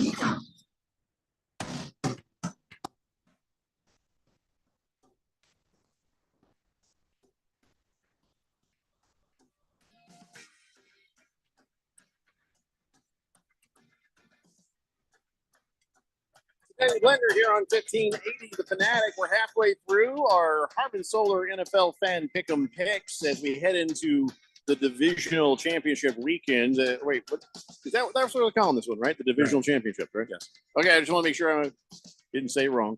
Anyway, so we've picked Baltimore. We've picked the San Francisco 49ers. We've been unanimous in these things, and I almost wonder if we'll be unanimous at the end of all of it, unless somebody just decides to be that way. And if you decide to be that way, just at least admit you're being that way. Okay? That's all I'm asking. Detroit Lions at home against the Tampa Bay Buccaneers. And according to, Baker Mayfield talking to some of the Rams players, they said that the Detroit Lions Ford Field is the loudest damn place they've ever been. It was just way, way, way more noisy. I thought it was your house, Ralph. I thought it was too. The Seahawks place, but they haven't had anything to be really shouty about, though. I thought it was Seattle and Kansas City, but okay. I do think Detroit can probably make the list by just being a dome. Like, yeah, they're if it's indoors. Anywhere near as loud as those other two, then you're inside, so the sound's not going anywhere. I mean, the fans have never had a reason to cheer before, so they're just figuring it out. Yeah, so it might just be new. True. Yeah. It's like it was always that way. We didn't know. So Jared Goff and Baker Mayfield. Well, there's a battle of the Titans right there, isn't it? It's weird. It's just kind of strange. Now, Jared Goff has been great in fantasy football for stats, but not exactly for wins. And I'm talking about the past. And Baker Mayfield punchline to a joke, but now all of a sudden these guys are both playing like they mean it. They're both playing well enough to get to this point. You know, they say the Detroit Lions as a whole, Super Bowl team. They're saying that the Tampa Bay Buccaneers as a whole, surprising team that could actually do some damage. Do you see the Tampa Bay Buccaneers doing enough damage to get to the championship game and maybe even the Super Bowl, Keon? Not really. Like I thank God, because I wasn't sure what I was going to say. I do like this Buccaneers team for a lot of the things that they can do. But like, it's funny with Baker Mayfield and Jared Goff, when you talk about system quarterbacks, their names never come up, but they're the two perfect examples of guys that when they're in a system that's good for them, they're great. And if they're not, then you're not getting the best of either player. And sometimes that's all it comes down to. But I will say that I got to put some respect on the Detroit Lions and their defense. I do think that the Buccaneers are going to have success throwing the ball on this defense because they haven't really stopped anybody from doing that all year. But the Buccaneers are the best when they're balanced, and they need to be able to run the ball. This is the second best team in the league at stopping the run. So good luck doing that. And I think that gives the Lions the edge. And as long as the Lions can stay in front, I just don't know that the firepower is there for Tampa Bay on the ground to be able to make up the difference. So, Ralph, all the home games, right? All the home games look like the favorites. Sure. Detroit at home. You know, we're not quite sure what to make of the Buccaneers. Sometimes you're not quite sure what to make of the Detroit Lions, other than they've been pretty steady. Going to give the Buccaneers a chance in hell on this one and just say maybe they're the outlier? You know, the reason I didn't take Tampa last week was I was afraid of Mayfield's injuries. And I knew right away in that game when I saw him throw that first deep pass that, boy, was I wrong. He looked really good. I hate the Lions' second half last week offensively. It was terrible. They put 3 points up. That was it. They hung on to win that game. So we have to remember that. As good as they are, they had to hang on to win that game at home. They probably could have easily lost that game. Yeah, we could be talking about the Rams right now. We could definitely be talking about the Rams right now. Tampa Bay can go in here and win this game. I agree with Keon. They're going to have to be able to run. That's going to be the key. If they can run, they win this game.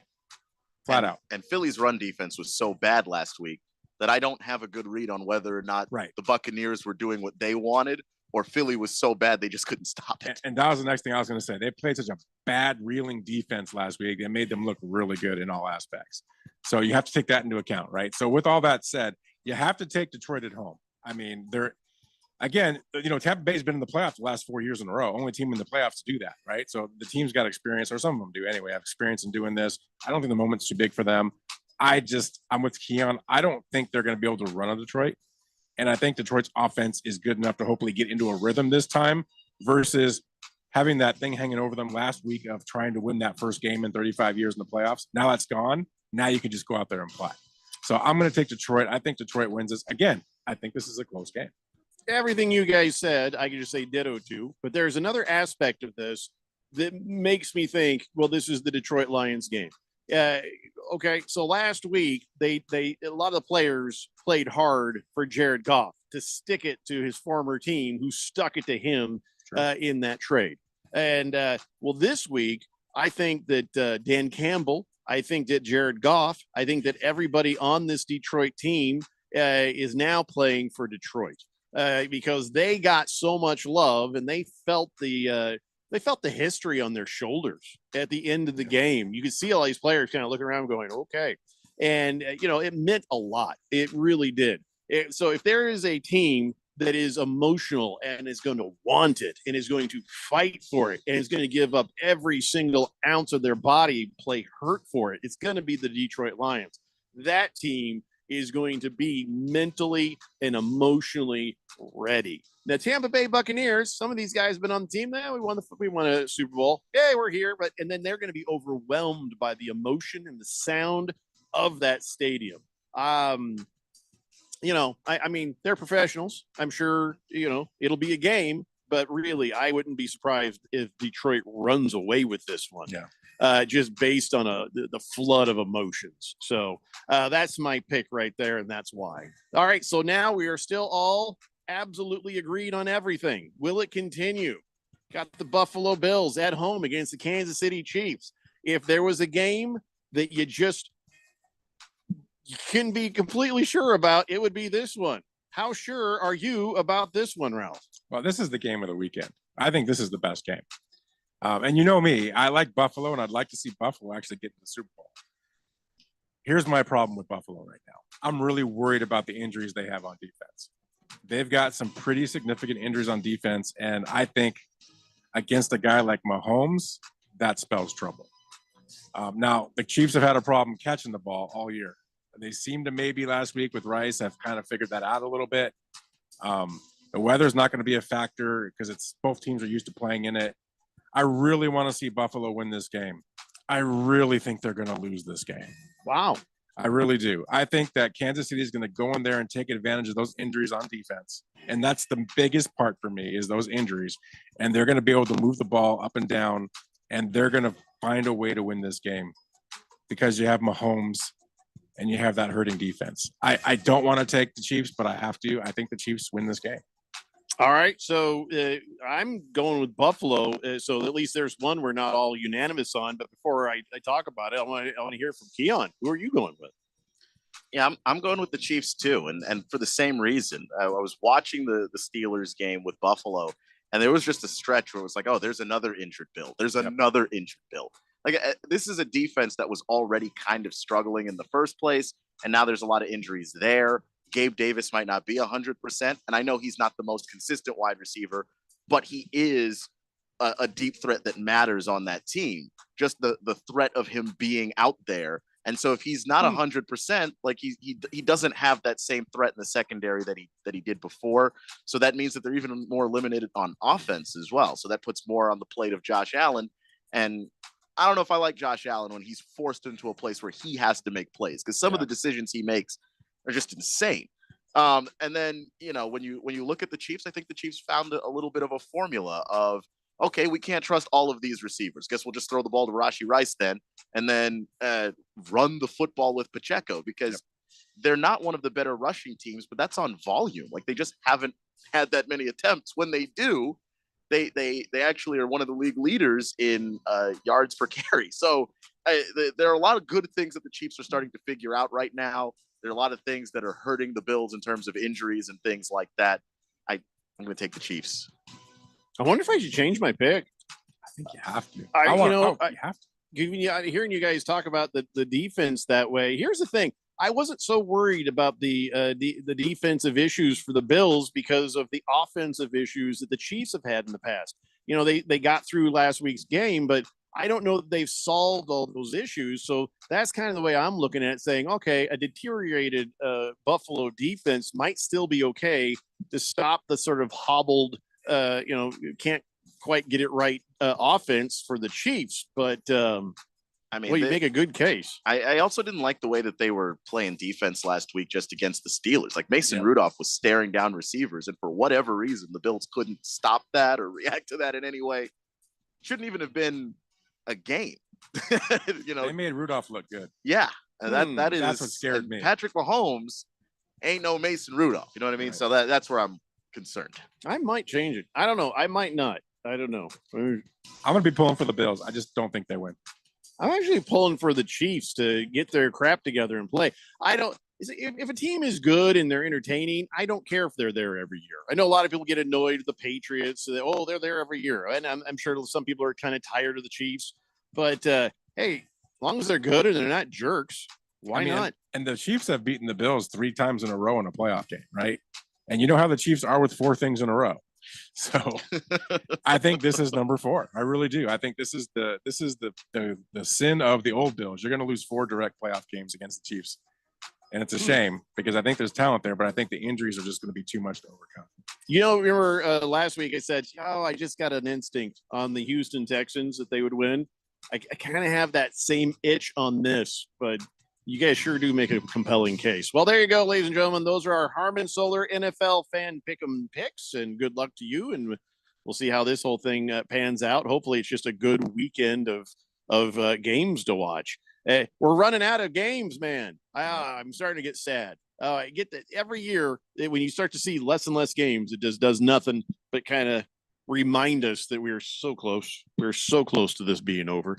888-368-1580. All right, listen, I'll get to the text here quick as I can, but first we have to do this. It's time for On This Date in Big George's sports history.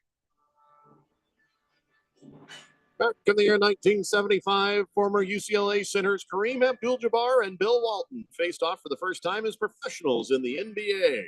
Abdul-Jabbar, playing in his 4th NBA season for the Milwaukee Bucks, easily got the best of Bill Walton, scoring 50 points with 15 rebounds and 11 assists. Walton, in his first pro season for the Trailblazers, was held to just 7 points and 2 marijuana joints. Back to me, Joseph. Gosh. Well, that's a true story. It's true. During the game afterwards, Anyway, let's see here. Baker's Cocky Hens. Oh, yeah, Baker's Cocky Hens. I thought you were a Browns fan. Here's the Bakers fan. All right. He says if Tampa can somehow win, I think Tampa D can stop the 49ers offense. Expecting Bills 49ers in the end. Should be a good weekend with no teams anyone likes. Bills have so much depth they can have a comeback player of the year on their defense and not even use them. Why is DeMar Hamlin still there? That's just PR, right? He was playing last week. Was he really? Good for him. Because he always was a depth guy for them. Oh, he just went right back to being that. Yeah. Okay, good. I was worried it was something more nefarious, I guess. No. He's just not a great player, but he does play. Stockton Slap, Jared Goff's name is not Jack. Okay? So it's not Jack Goff. Oh, my God. Thank God it's not. Will Cody the Lions this game? What? I don't know what that means. CK says Keon always respects the D. You have to. You just have to. Did you see that on NFL Network the other day? It was Maurice Jones-Drew and one of these anchors. And the anchor said something along the lines of, can the Buccaneers continue to ride the D? And he just looked at this man. Maurice Jones-Drew turned to him, and he wouldn't say a word until the guy said, defense? Oh my God, that's good. Goff is the oldest quarterback left in the playoffs. Starters, at least. Crazy. Yeah. Thanks, Hefty Lefty. Killer Rabbit says it was cool to see John Hardball's, that's Harbaugh, celebrate the playoff berth. They're looking good. The Jet says, is it Rob Solar or Ralph Solar? It's Ralph from Harmon Solar. What are you talking about? Swave Dave gives his prediction: Lions 30, Bucks 21, and he says, "Go Lions." Yeah, that's it. Yeah, that sounds about right. I think that could happen. I think most people would like to see Detroit against Buffalo in the Super Bowl because something's got to give, right? I think a lot of people would like to see that. I don't think that could happen. I wish it would, but I don't think it will. So somebody's got to get it first, man. It's. Bruno Baller says after the Super Bowl, the first Wednesday, you have pitchers and catchers meeting for spring training. Phoenix is going to host the Final Four in the NCAA. You got a lot going on after that. Oh, I know there's plenty of sports that are going on, but it's always sad at the end of the football. You know, football's special. We wait all year for it. We talk about the draft. We talk about the players. We talk about training camp. We talk about all these things, and football just went. The whole season was like a blink. Think. It always is. Yeah. Thank God for the UFL. Yeah, I know. I'm sorry. I don't think I'm going to miss football that much. The awful. The awful. Yeah. The awful. All right, guys. Listen, have a great weekend, and we will see you next week, Monday, 3 p.m. It's the Daily Blender here on 1580, The Fanatic.